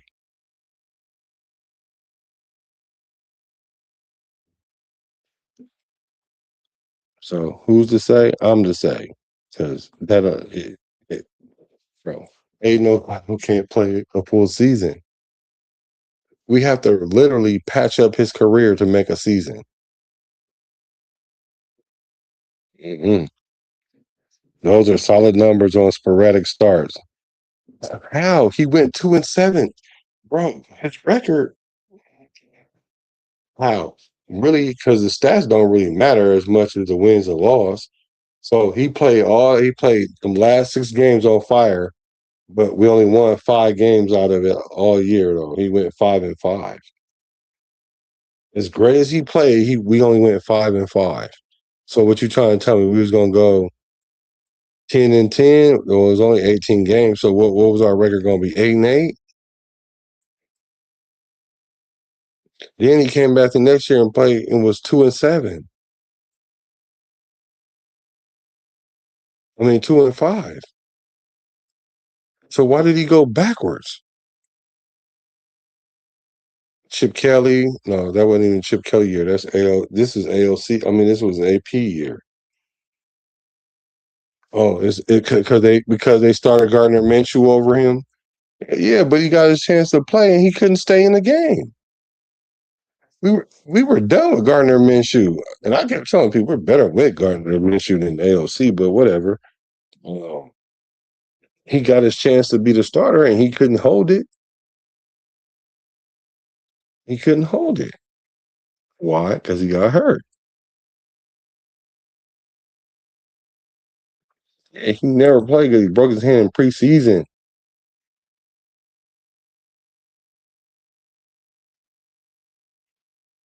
And trust me, well, all right, maybe I'm gonna leave that one alone. No, he didn't, bro. No, bro. Last year, not the year before last, he got hurt hella times. The boy got airlifted for bruising his knee, and then came back like 2 weeks later or the next week and then bruised the other one. He got injured, bro, more than once. J. Rowe, what's up with J. Rowe? I just said those are good numbers, but when you start piecing all of them up together to make one season, because he can't finish the season, those numbers are inaccurate because they're not going to be like that the whole year. He's not going to play like that the whole year, and we spread it out over different seasons. That's even crazier. So essentially, he's going to be 7-10. So if we stretched them all together, he was 7-10. I don't know why he ain't adding this Kansas City win or whatever. So he 8-10 or whatever, but that's not good. Even if we took his stats and put them all together, he's 8-10, 7-10. So how is that good? And y'all still ain't told me if he played 17 games, do you think he could play 15 games in a row? Y'all still ain't answered that. I haven't seen a yes or a no yet in the chat by itself. Do you think he gonna play 17 games? No. 15 games? No. Black Hole Vet, what's good with you? Thanks for hacking in on the late night. 42.4 QBR in 3 seasons. Well, it's 85.6, but it was 42.4 last year, I think. Let me look. I already got it right here. Let's see what his QBR.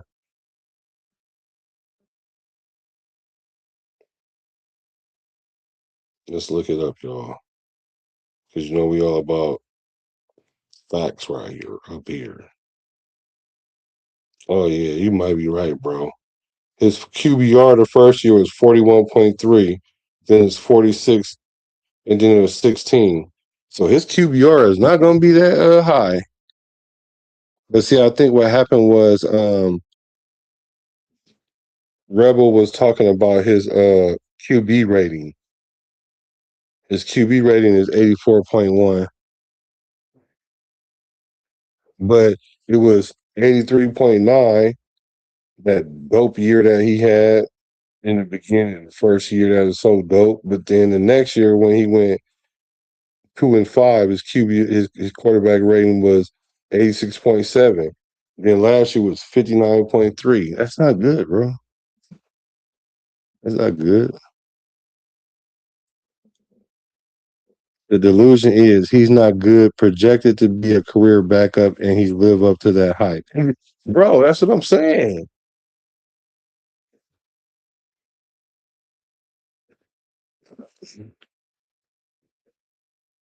Yes, he did, bro. He did ask for the snap, bro. Yeah, he did, bro. He did ask for the snap, bro. Sorry, bro. Now I gotta break that down on film for you. He asked for the snap, bro. Why did they was running no huddle the whole time when you live? See, this is what was going on because JBJ was looking at the guard. The guard was looking at the center. When Aidan O'Connell lifts his hands or claps his hand or lift his leg, but I think it was clap his hands that's what they were using that whole drive. And when he clapped his hands, the guard touched the center and the center snapped the ball. But even if let's just even say if you're right though, which you aren't, but let's just say if you were though, why did he drop the ball then? Why he looking at the wide receiver and the ball coming in? So you telling me JPJ just snapped it on his own for no reason? That's not what happened, bro. It's not. I promise you that's not what happened. But as a quarterback, let me ask you this. Why is the quarterback looking to the sideline when he was somebody in his ear? He was looking at the wide receiver to see if he lined up first before he asked for the snap, but it was too late. See, that's what happened when you don't have a lot of snaps under your belt and not a lot of game time because he was an afterthought. Because he didn't want to take a penalty right there, and then it would have been out of field goal range. But his mind was working slow. He was working faster than his mind was, and then he was catching up with himself because when he asked for the ball, he was looking to see if the wide receiver was set. That's what it was. He wasn't looking at the sideline for a play. And if you remember, they ran this stupid play to run time off the clock. This boy gonna take the snap and run around and throw it out of bounds. That's when I knew AP didn't know what the hell he was doing, other than all them fourth downs we was going for at the wrong time. But he was a rookie coach, so I can understand him being goofy. Bro, I don't care what the players say, bro. That don't mean that's what happened, bro. They say that to protect each other, but I promise you that's what happened, bro. He never called for the snap. Yes, he did. You know what? You're going to make me look it up, bro. Dylan Parham said it was his fault for tapping JPG on the leg. He thought he was ready. Yeah, because he was clapping his hands. Why was he clapping his hands then for the ball? Because that's what he was doing the whole drive. So Dylan Parham tried to take the bullet for AOC. That's what I'm saying. I don't care what they say because at the end of the day, they're going to take up for each other. No one's going to sit there and say, yeah, the goofy did that. That's why AOC was supposed to be like, yeah, that was on me. I didn't make sure the team was ready. It's my job to make sure everybody get ready. And even if that wasn't the case, why did he drop the ball then? Even if, you know how many times I had the ball snapped to me and I wasn't ready? For whatever reason. Now, I ain't saying it happened all the time or a lot, but what I'm saying is it happens. I might ask for the ball and I'm trying to look at the defense or do something and the ball coming. You've seen that happen to quarterbacks.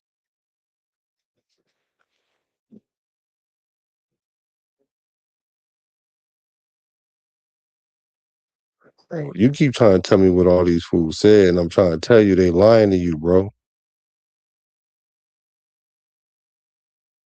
I'm trying to tell you, bro. And I'm gonna go get this play, bro. Trust me, bro, from experience, bro. I know that's what happened. I seen it. Bro. I seen the play unfold. But you still won't tell me why he fumbled it. If he was ready, then why he fumbled it? If he, you tell me why he looking over there to the sideline. In. So you saying he was looking at the coaches? What is he looking at the coaches for when he got a headset? That's what you asked me. And what they trying to get his attention for? Why don't they just call timeout? They just called the timeout, but he didn't.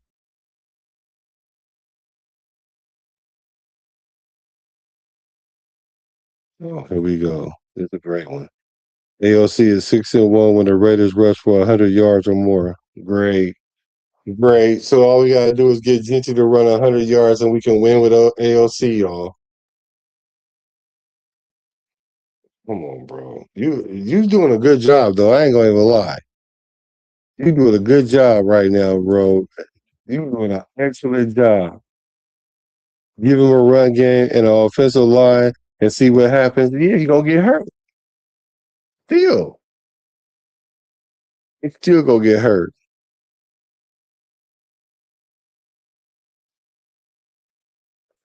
Terrell Pryor never got a proper shot at all. Al's last pick, rest in peace for sure. I'm an LA Raider, walked into games with pops growing up by USC. Shit, I'm 45 and we ain't had a chip since. I was 3. Marcus Allen. Yeah, Marcus Allen's my guy. Why do we keep saying keep getting hurt? Because he didn't play this whole year because he was hurt, for one. And he got hurt the year before that. What do you mean keep saying he keep getting hurt? He got hurt all last year. Then he got hurt in the middle of he started and got injured then. Do you not remember that? You don't remember he got carted off for a knee bruise? You don't remember that? That's injured. Oh, what? Because he came back the next week? Did he come back the next week? So you don't consider that being injured? Okay, I'll give you that. If that's what you're saying. But even with that, he still was injured more than that. He probably was injured again one more time after that.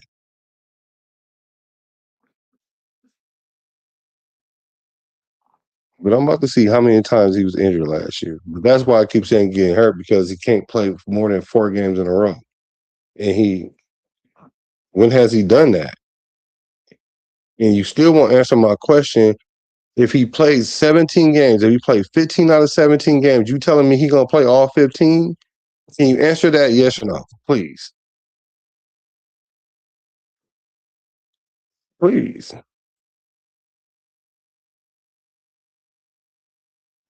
He went out there with a deep knee bruise. They say he should be out 2 to 3 weeks. Oh, but he played the following week. And then what happened the week after that? What happened the week after that?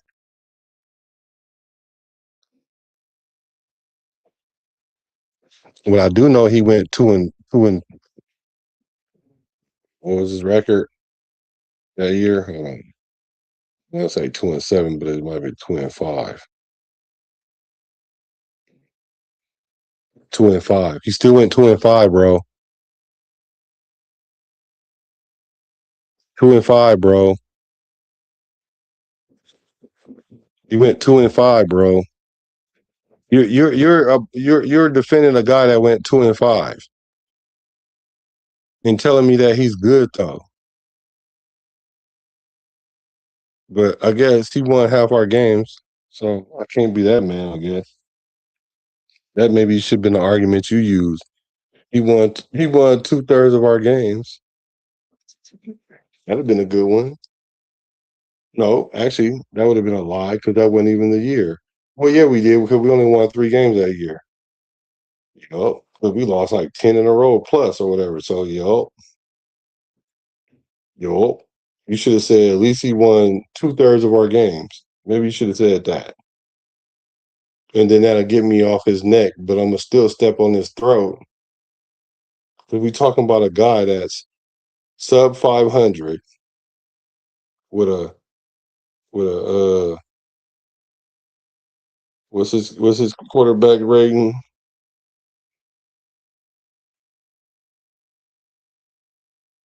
I'm about to find his play though. He said ALC catching mad strays. He need to get up out of here so he stop getting shot.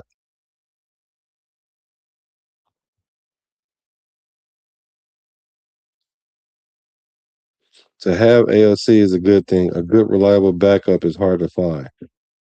Man, he ain't no reliable backup. ALC ain't over. He's a third string. He's a scout team quarterback right now. Y'all better quit playing. Y'all not being real with yourself, man. This boy is a scout team quarterback. That boy is. Let me tell y'all who he is. That boy is Patrick Mahomes for 2 times a year. He Blow Dix 2 times a year. He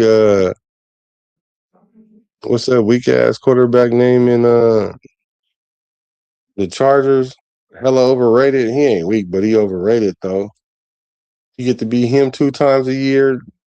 You get to be Brock Purdy this year in practice. You get to be, man, that boy scout team quarterback.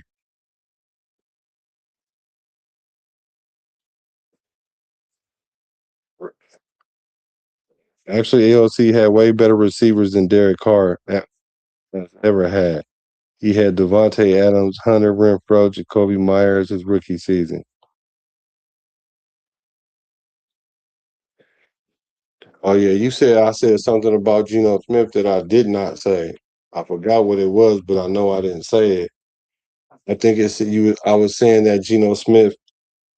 You were saying that Geno Smith, and I was saying the same thing about Kirk Cousins. I was saying about Geno. I mean, I said the same thing about Geno Smith that I'm saying about Kirk Cousins. No, I didn't. What I said was from the beginning is Geno Smith is a 50-50 quarterback. He's going to throw you the same amount of touchdowns as he is an interception. A little bit more touchdowns. He's a 1-to-1 quarterback, a 1-to-1 quarterback. What I did say though, I also said that he's coming off 2 good seasons and he's peaking at this point in his career. And he wouldn't have looked that bad if we wouldn't have had the offensive coordinator that we had. Because the offensive coordinator don't like brothers. How come ain't no brothers on the wall? And I told y'all the story and the history behind that. Before we even played one game, I told y'all that, Raider Nation. Before we played one game, I told y'all it wasn't going to work. The day that we signed him, I told y'all it wasn't going to work. Everybody thought I was hating on Chip Kelly. I'm like, he was the best offensive coordinator in the league, and he getting paid the most money, and he got this next level, next world play calling, and all the stuff that all y'all was sitting up there adulating him about. And I was like, yeah, whatever. He don't even like Geno Smith. He sabotaged Geno Smith, hoping Geno Smith lost his job, but little did he know he didn't think the Raiders were going to fire him. That's why I was like, I'm proud of the Raiders right now because we would have usually tried to double down on that.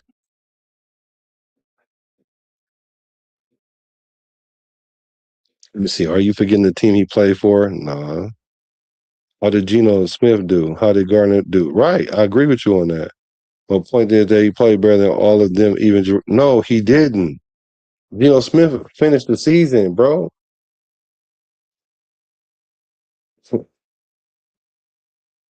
He ain't better than Gardner Minshew either. He ain't better than Jimmy Garoppolo either. LC ain't better than none of them guys because all them guys started somewhere. You talking about a guy that can't play that's played a total of 17 starts, and you saying he better than guys that have played multiple seasons? That don't even make sense, bro. You really like AOC, bro, and I'm trying to figure out why you like AOC so much. But I'm still trying to figure out if AOC played 17 game season and he played 15 games without being injured. Do you think that?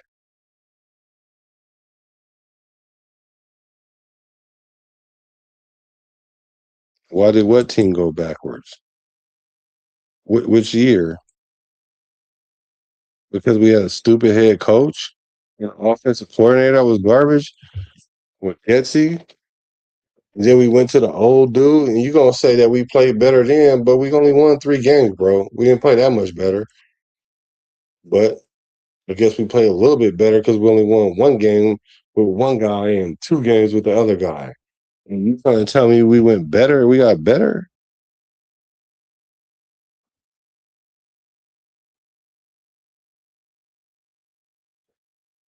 Oh, so now he didn't play last year because we was tanking.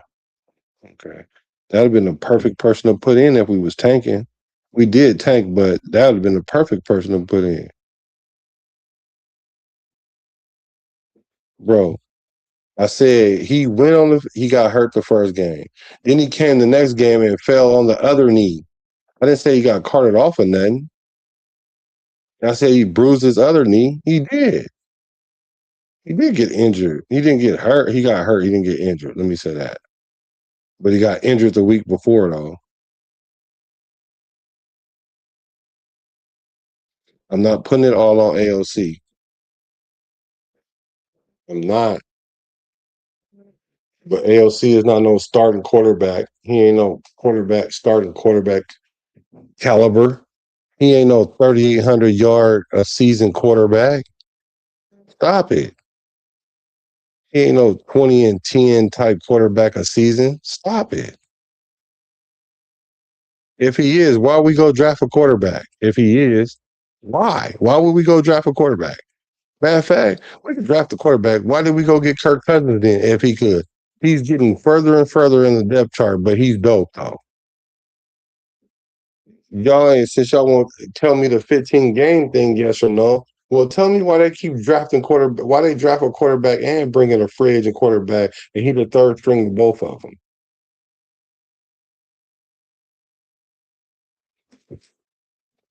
There's some people like we ain't going to carry 3 quarterbacks, but we got to though. Last year he had a broken hand. They left him on IR longer than they should have because we had traded for Pickett. See, that's another point you made. So he's so good, we went and traded the weak Pickett. At least Pickett started somewhere though.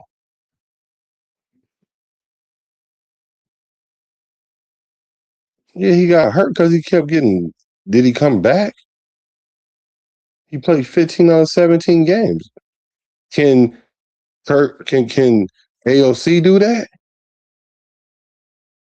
No, because we ain't seen him do it yet in 3 seasons. He had 3 seasons to prove it, and he ain't did it not one time. The most recent season, he didn't play at all. Well, he played 1 game. Sorry. How would it be perfect person to put in? Because he wasn't going to win no games. We wouldn't win nothing. We wouldn't have won nothing. But it's cool. We got it. We got the job done last year somehow, some way. Still, you should have just came up here, bro. We definitely gonna have to do a show. He also caused his draft picks 2 years ago by winning 2 games when he took over for Garbage Minshew. I bet you Minshew numbers is better than AOC's. I bet you that. You don't know what he is. Either does anybody. Yes, you do. Yes, you do. You may not know because we haven't seen a big enough 3 years. We ain't seen enough sample size in 3 years. No, you can't tell. Don't say I can't tell because I can tell. 3 years, you telling me I can't tell what kind of quarterback he is in 3 years? And he's been playing? Yeah, I do know. His record is 2-5. 2-5.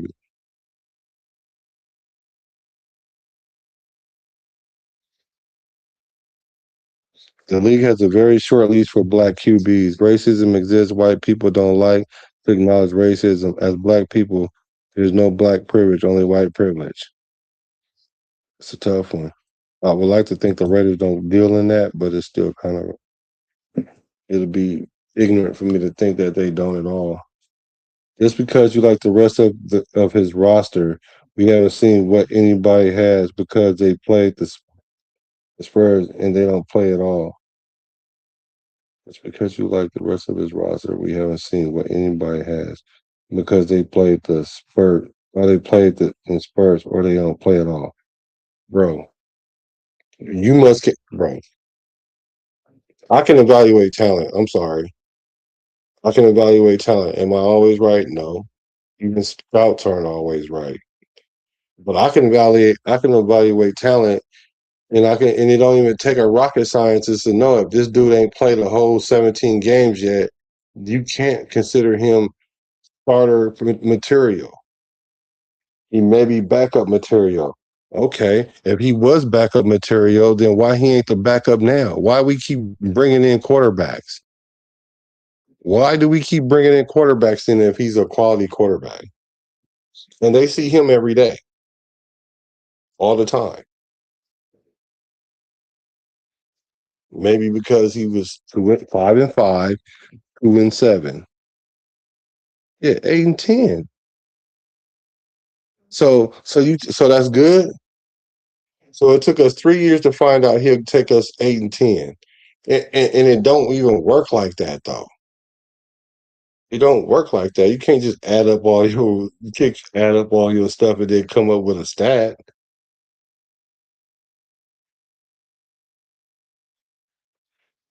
He can't. You got to be able to play all the games in a row, bro. You got to be able to play them all in a row. Tony Shepard was good with you, brother. Cooley, thank you. It's good with you. Mm, Colin can go 8-10 in no season. But hold on, let me see something real quick. Hold on.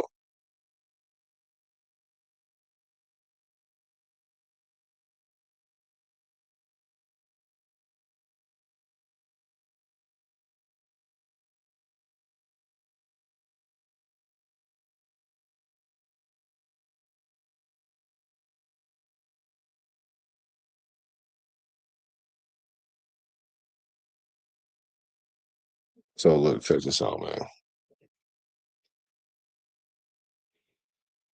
So he fractured his thumb October 2024. Then he fractured his right wrist during preseason. Then he got carted off. So whatever, he got hurt 2 times. Let's say just 2 times. I ain't going to count him getting carted off. So he played 3 seasons, couldn't play one full season almost, and then got injured and played 7 games or whatever. But I guess he was really fighting with Minshew, so that's not all the way his fault. It's not all the way his fault. He played against Kansas City last year, didn't he? And beat the third string team that you want to add as a good victory. That man, that man played the third string with no Patrick Mahomes, no Gardner Minshew, didn't score no touchdowns, no interceptions, threw for 67 yards or 102 yards, one of the two, and we lost. But yet and still, you think that we won because he played good. Sorry, man. He actually going backwards. He went from 5-5, 2-5 to 1-0, which he didn't win. We won with 5 field goals. Yeah, but you can't add up. You can't add seasons up to come up with a record, though, bro. Because the teams aren't the same every year.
Oh, what happened? I'm sorry. I'm over here talking crazy.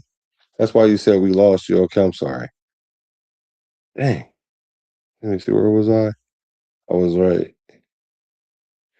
It's not his fault they keep putting players in front of him not as good with the money they're making. He's not better than Gardner Minshew, bro. He's not better than Geno. Those guys have proven that they can play a full season. Your boy haven't played a full season, man. We piecing up 3 seasons to come up with a full season or 2 seasons. AOC is not about to be on the third string quarterback. We're not about to need him very soon. We'll probably get a trade for him. IR or practice squad him up won't matter. He's not part of the long term. Yeah, don't put him on a practice squad though, because somebody will pick him up. Somebody desperate, pick him up. The whole team went backwards. It's been nothing but different OCs and head coaches. Derek Carr went through that. But regardless of all that, you can't get me to believe that AOC is an 8-10 quarterback. Because that mean if he was 8-10 for his first season, the next season he should go to the playoffs and a Pro Bowl.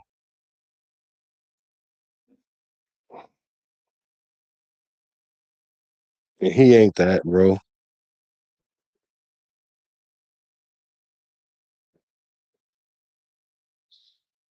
But you giving good arguments though, for sure. You giving good arguments for AOC, and I appreciate you because the more I hear them, the more I'm equipped to be like, what? I got something for that. Like that don't even make sense. Like AOC is all right, but he like Jared Stidham, bro. Same guy, Jared Stidham Jr.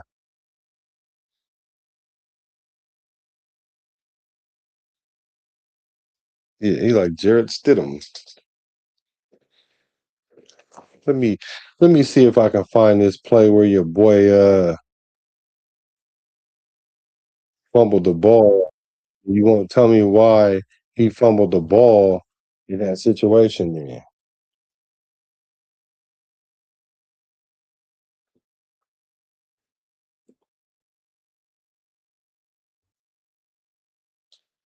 Oh, because he was looking to the sideline.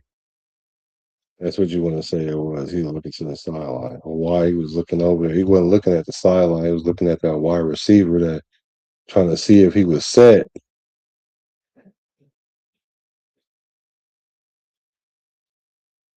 Hold on. Is this it right here? Let me see. Let me get this queued up for us.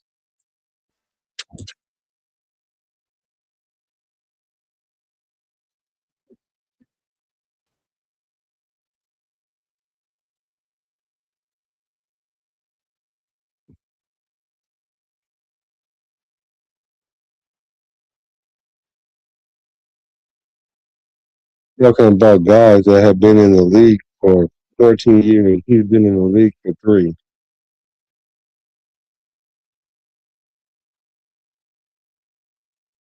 Well, he really been in the league 2 because he only played 1 game last year, bro. Here we go. Hold on. Let's look at the AOC play though, man. That wasn't AOC fault, but it really was. See, I'm trying to see some video where I won't get the copyright. Hold on, let me see though. So, 'cause I want to show you the whole drive where he was snapping it. He was calling for the ball.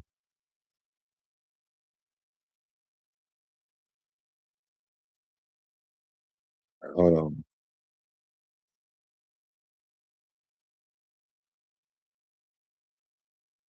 All right, hold on 1 second. I'm looking it up. Rock Bars is a beast, boy.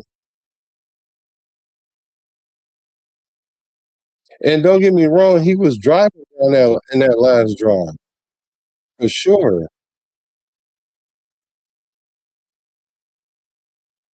He played really well because he got the ball out fast. Oh, okay. wait. And this solidifies my whole argument. I forgot about this part. On that play, there was a flag, right? Do you remember it was a flag? What was the call on that play? The flag. What was the flag on that play? Raider first down. Tell him. Or him signal too soon because JPJ to snap when AOC wasn't ready for snap on silent count. Thank you. Thank you. Thank you. I told you that. That's exactly what I told you. I'm about to pull it up. I just don't want to get a copyright, so I'm trying to find out somewhere I can really do that. But that's exactly what happened. But there was a flag on that play. Do you know what that flag was? That's why he was looking at the sideline because he was looking for the wide receiver to be set, and the wide receiver was not set, but he had already called for the ball. He ain't surveying no defense. That boy looking at that dang. Let me see. Dang. I'm trying to find one that I can use that's not copyright, y'all. Yeah, I appreciate y'all on the late night, man, for real. And I appreciate you too, Rebel. That's why I think we're gonna have a fire podcast when we a show when we finally link up. I had hit you the other day to see if you want to come on the show that we was having, but let me see.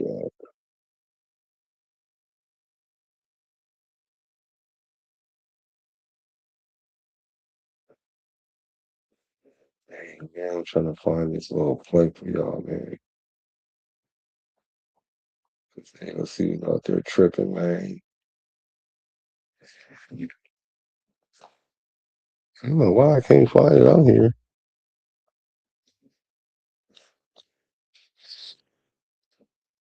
I might have to do a video on that. Bottom line, should have clocked it with 4 seconds left and have cross and try for a win. We're gonna throw it out of bounds and burn the clock was stupid. Hey, didn't I say that too?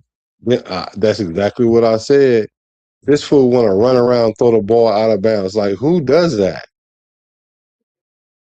Like, I've never seen that in my life. Who does that? But that's AP fault, though. I don't blame Aidan for that. That's AP fault. Clock management, terrible. Terrible clock management. And that's what made everything all weird because you could just sense it. You could just feel that it was something weird was about to happen. Because it's the Raiders doing Raider things. Right? I promise you, bro. The dude, Parham tapped JPJ. He snapped it. It was a flag because the wide receiver wasn't set. And that's what Aidan was looking at when he looked over there. He wasn't looking at the sideline. And then that's why he got hit with the ball. But that's his fault, though, because he got to make sure he's set before anything happens. That's the quarterback fault. The only way it ain't his fault is if the center just snapped it on his own, and he ain't about to do that. He ain't going to snap it on his own. And the reason why JPJ snapped it because Parham touched him. So you tell me Parham just touched him for no reason?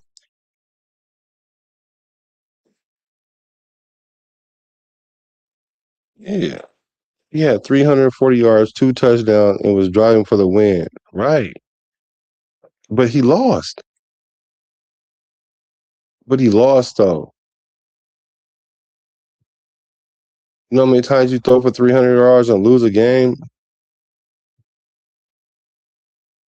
So the first good game he was in, and we going to hang our hat on that one game? Yeah, he played good. I ain't going to say he didn't play good. And I just said that last drive was impressive. Until they started doing weird stuff and the timing was off and you can just feel that something weird was about to happen. whether it was going to be a block kick or just something goofy, but you just thought it was going to be the offense because the reason why, because once they got down there, they act like they didn't know what they wanted to do. And then when they finally did do something, they did something so stupid that we was like, what was that? What was that?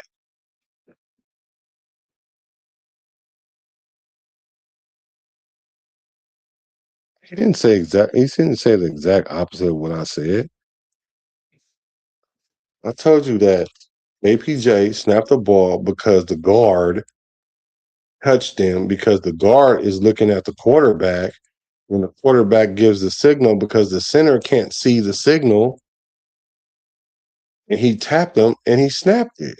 And he was looking to the wide receiver to see if he was set, and he wasn't, and the ball hit him on the snap. Is that not what you was saying, Raider first down? Let me see. 'Cause maybe I did read it wrong. Hold on, let me see. Let me go back up here. I could have swore Raider first down said something different.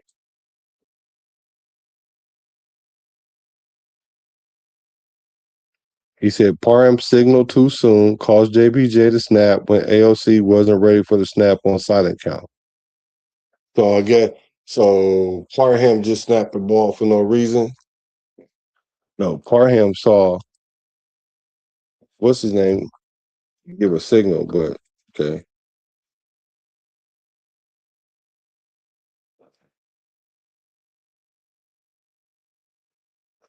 He said, I'm in LA, but I like what you did with the BART. Shout out to Oakland. Hey, appreciate that, man. Appreciate that. I really want to find a clip where I could play it, where they show the different angles. Because it's pretty clear. But with all that being said, he did play a good game and still lost. So that 340 don't mean that when you lose. You know, had he would have won that game, cool. He'd have been 3-1 against them. And really, those two games that he won, he didn't win those games. Why you won't? So how do you explain him throwing for 67 yards in a game? Explain that one then. Can you explain 67 yards in a game in a victory? How did he play good and we win because he threw 67 yards in the game or 102? Explain that to me, please, because I'm not getting it. I'm confused about that.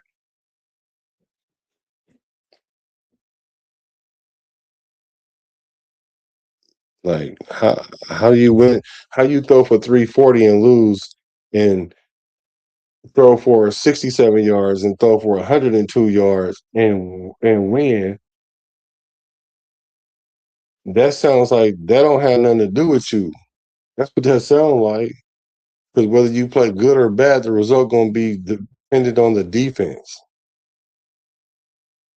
I mean, you don't make or break the game. Although in that case, he did break the game because that was his chance to really go up. But really, he really could just be legit KC killer because to be honest, I don't even know any other quarterbacks that had that much action against him, whether they played good or not. So I'm not going to take all no credit away from him because regardless, at the end of the day, if he threw 67 yards and they end up winning, that's a win on his record.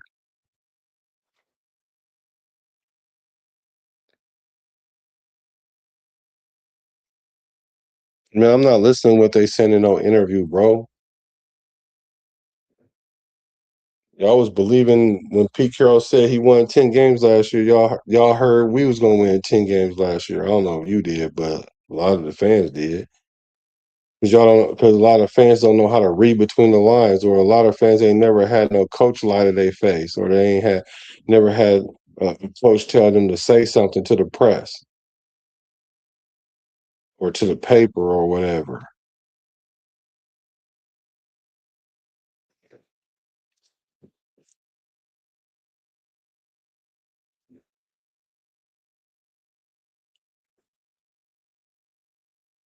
Then AOC better than Geno Smith and Gardner Minshew then.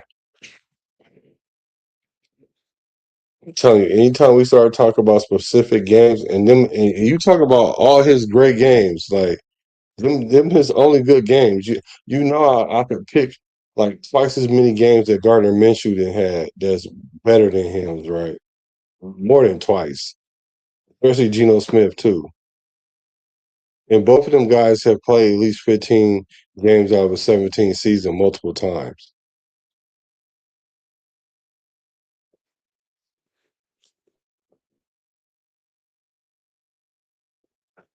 Yeah, we do need to give Sleepy Pete and Sleepy Pete JR for the number one pick in the draft. I agree with you on that. Sometimes a backup can be relevant and get credit when all he has to do is not make mistakes. He might not make the highlight plays, but just keeping the offense on the field and in control. Yeah, you couldn't have kept him on the field too much with 67 yards unless the run game was going crazy. I think they said Zamir White was going off that game. So Zamir White won that game. It wasn't no AOC. But I will agree with you on that because sometimes all we need you to do is not lose the game. Whether you throw 0 yards, just don't throw no picks. Don't turn the ball over at the wrong time. He didn't have no touchdown, no picks, so he didn't, you know what I'm saying? In theory, he didn't lose the game. He went out there and played enough to where he didn't lose the game, right? Because they don't need you to win it, they just need you not to lose it. Right? So I can give him some credit there. I can give him some credit there, but not enough to call him a starter. Not enough to defend him against proven starters in the league.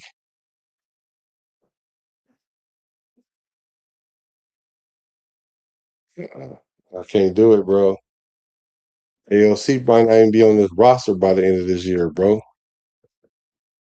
And I've been calling that. But let me ask though. So what should we do with AOC this year? What should we do with him?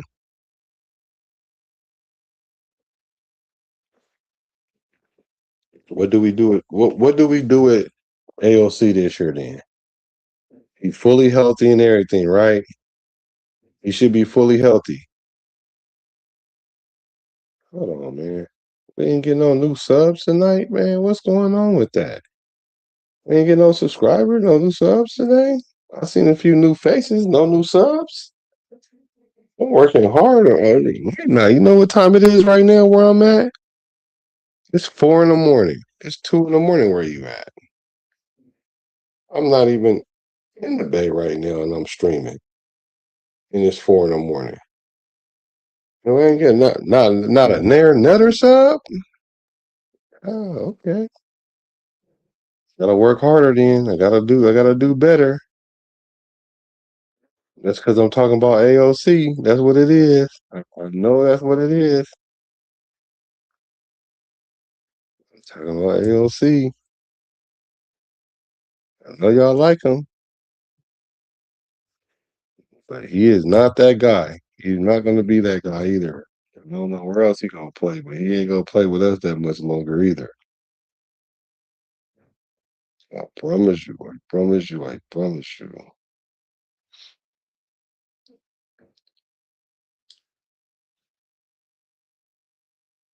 I remember Vince Evans. That's why I like Vince Evans. He usually could just make enough plays not to be a hero and just grab a W to keep the team playing in December. Casanova Court Club says, I think AOC will be back with McDaniels in New England. I heard that too. Competing for the backup position with Tommy DeVito, Cutlets DeVito. Now, I think that'd be good competition because I think DeVito dang near almost went out of his league. He had a chance to really like grab him a position, and it would be good to see him back with McDaniels. Excuse me, McDummy. That might fit for him. I might can go with that. And I want to see him be happy somewhere, just like Stidham. Stidham ended up playing in the AFC Championship game. Almost had a chance to get to the Super Bowl. Almost. Almost. When I say almost, I mean almost. Yeah. He probably played good in Denver, place where they don't need you to be a great quarterback and let the defense ride you to victory. 'Cause I don't even think Blow Dick's that good. He cool. His temperament keeps him from being great.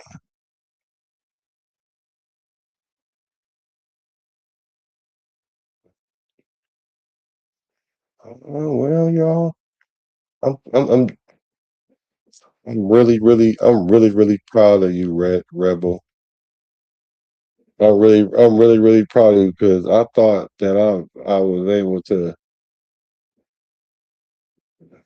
think that Ben was like the AOC apologist. That's you. You the man. You can see the forest from the trees with him. I absolutely can't. I can't. He don't even look athletic. Let me stop. Let me leave Bro alone.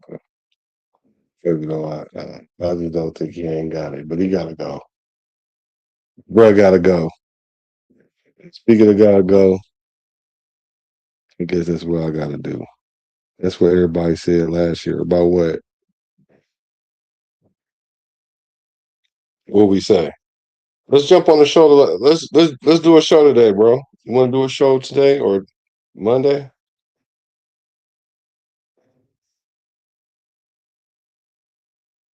That's what everybody said in 24 when they signed Gardner. AOC still here. Yeah, because Gardner's going somewhere to start.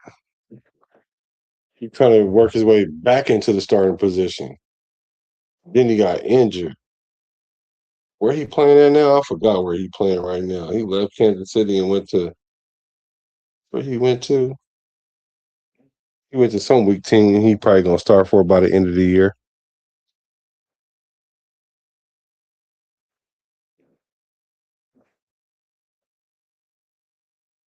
Let's see. General manager. Wait. Like to see us move or trade cut Jordan Meredith, adding 3.5 million to the cap.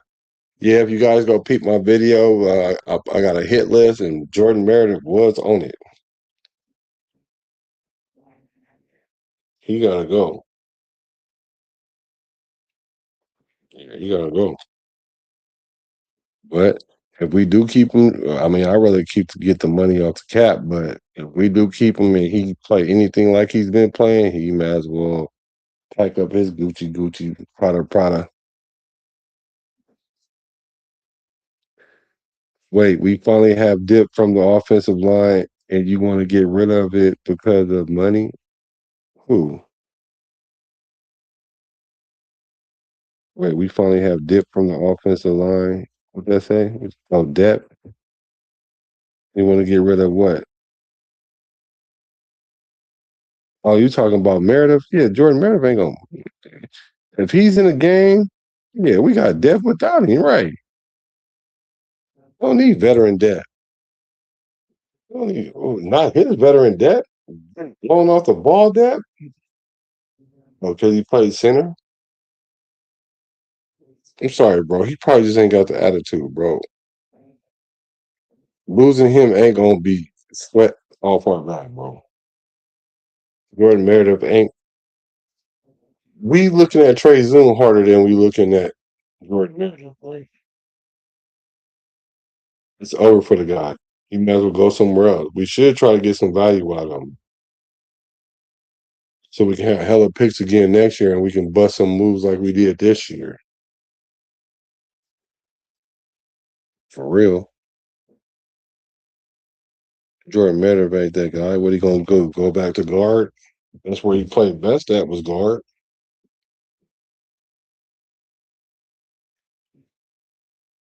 He's a smart guy, but I mean, at the end of the day, physically he was limited. But he might do better in his own blocking scheme. We'll see. We'll see in training camp. We'll see. We'll see what the competition look like.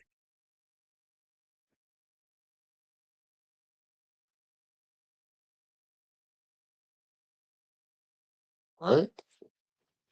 We'll see. I think he got to go though. He on my hit list.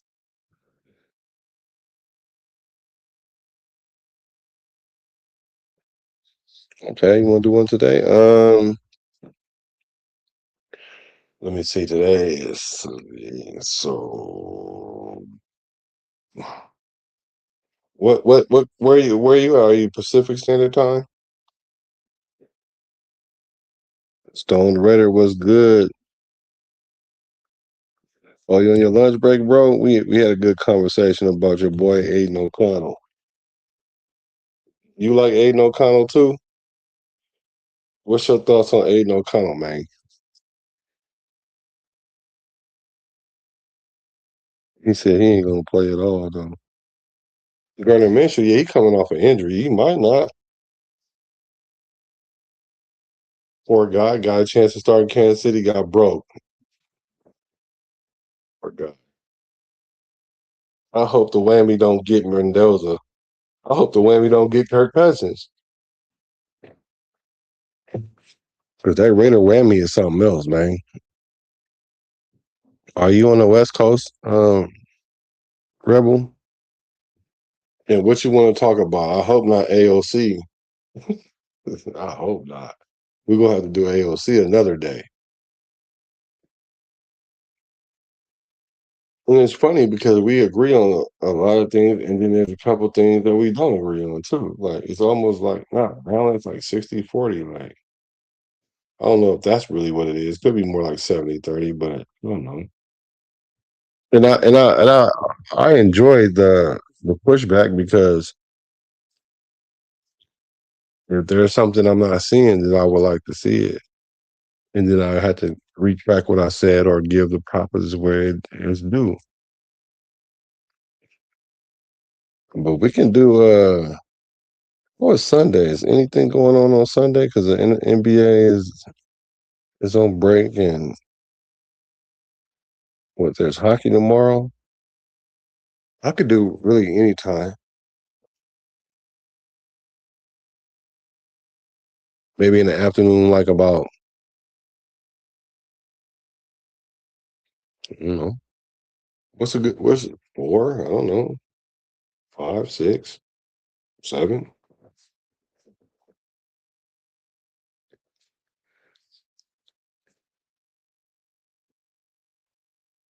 Oh, okay. So you doing the show at 3?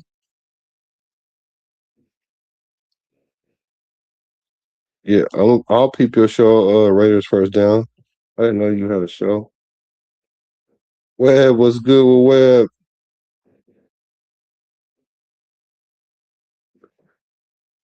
Yeah. Let me see. Let me see. What's the name of your show?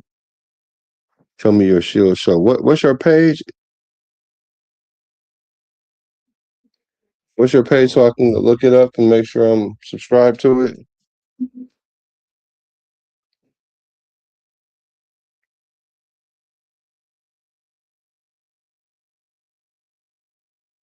Let me look it up real quick. What's the name of your page, bro?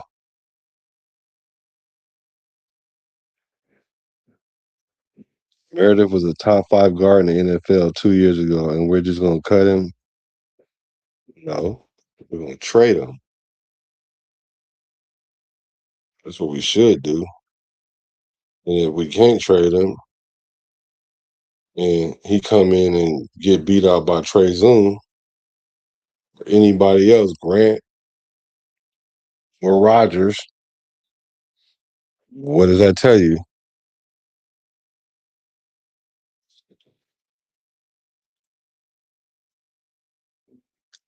I'm waiting for you to tell me what we should do with AOC though.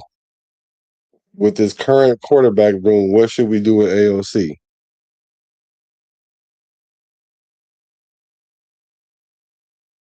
Oh, so you up right now. So what time is it where you are right now? It's 4 in the morning where you are? So we're going to be,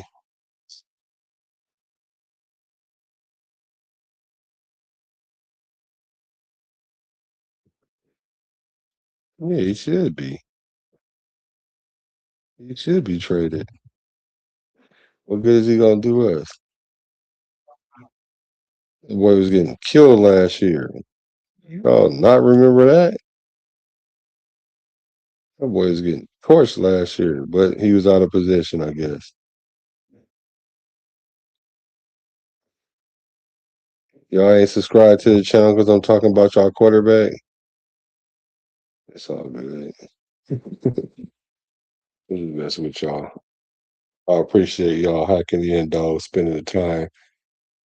Like my boy Dirty said, y'all could be anywhere else right now, but y'all chilling with your boy, the boy, Black, the quarterback. Let's see, I'm trying to wait for that link.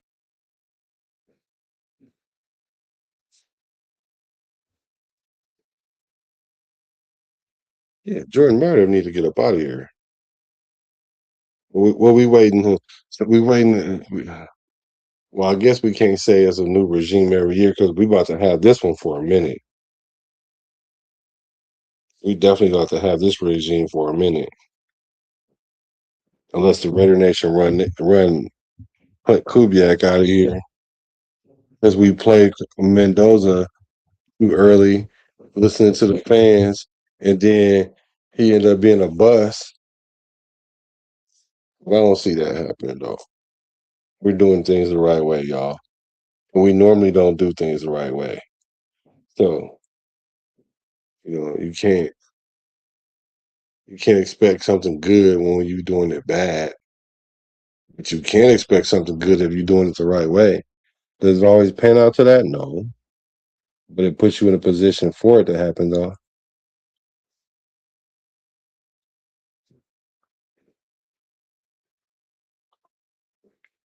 Get that link, bro.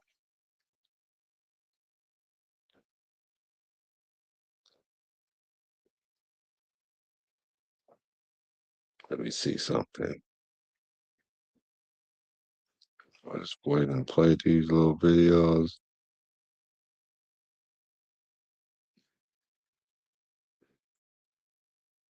When you get you get Fernando Mendoza. Yep. And I believe he's going to be a good player. I don't know if he's going to be a generational player, but I believe he will be a good player. Yep. But I just feel like when you get Traden Stoops, low key, that dude is really good. Mm-hmm. But the biggest thing, when you get a first round guy in the 4th round, that's a win. Jermod McCoy may end up being, if he stays healthy, one of the best defensive players in his class.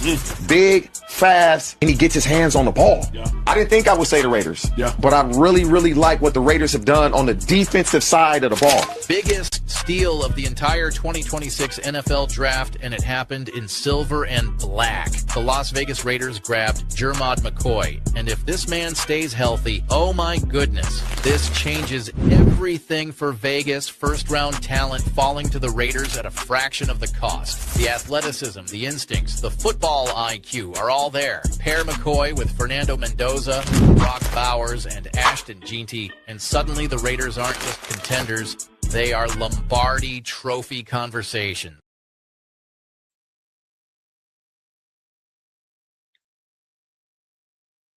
What you guys think about Jermod?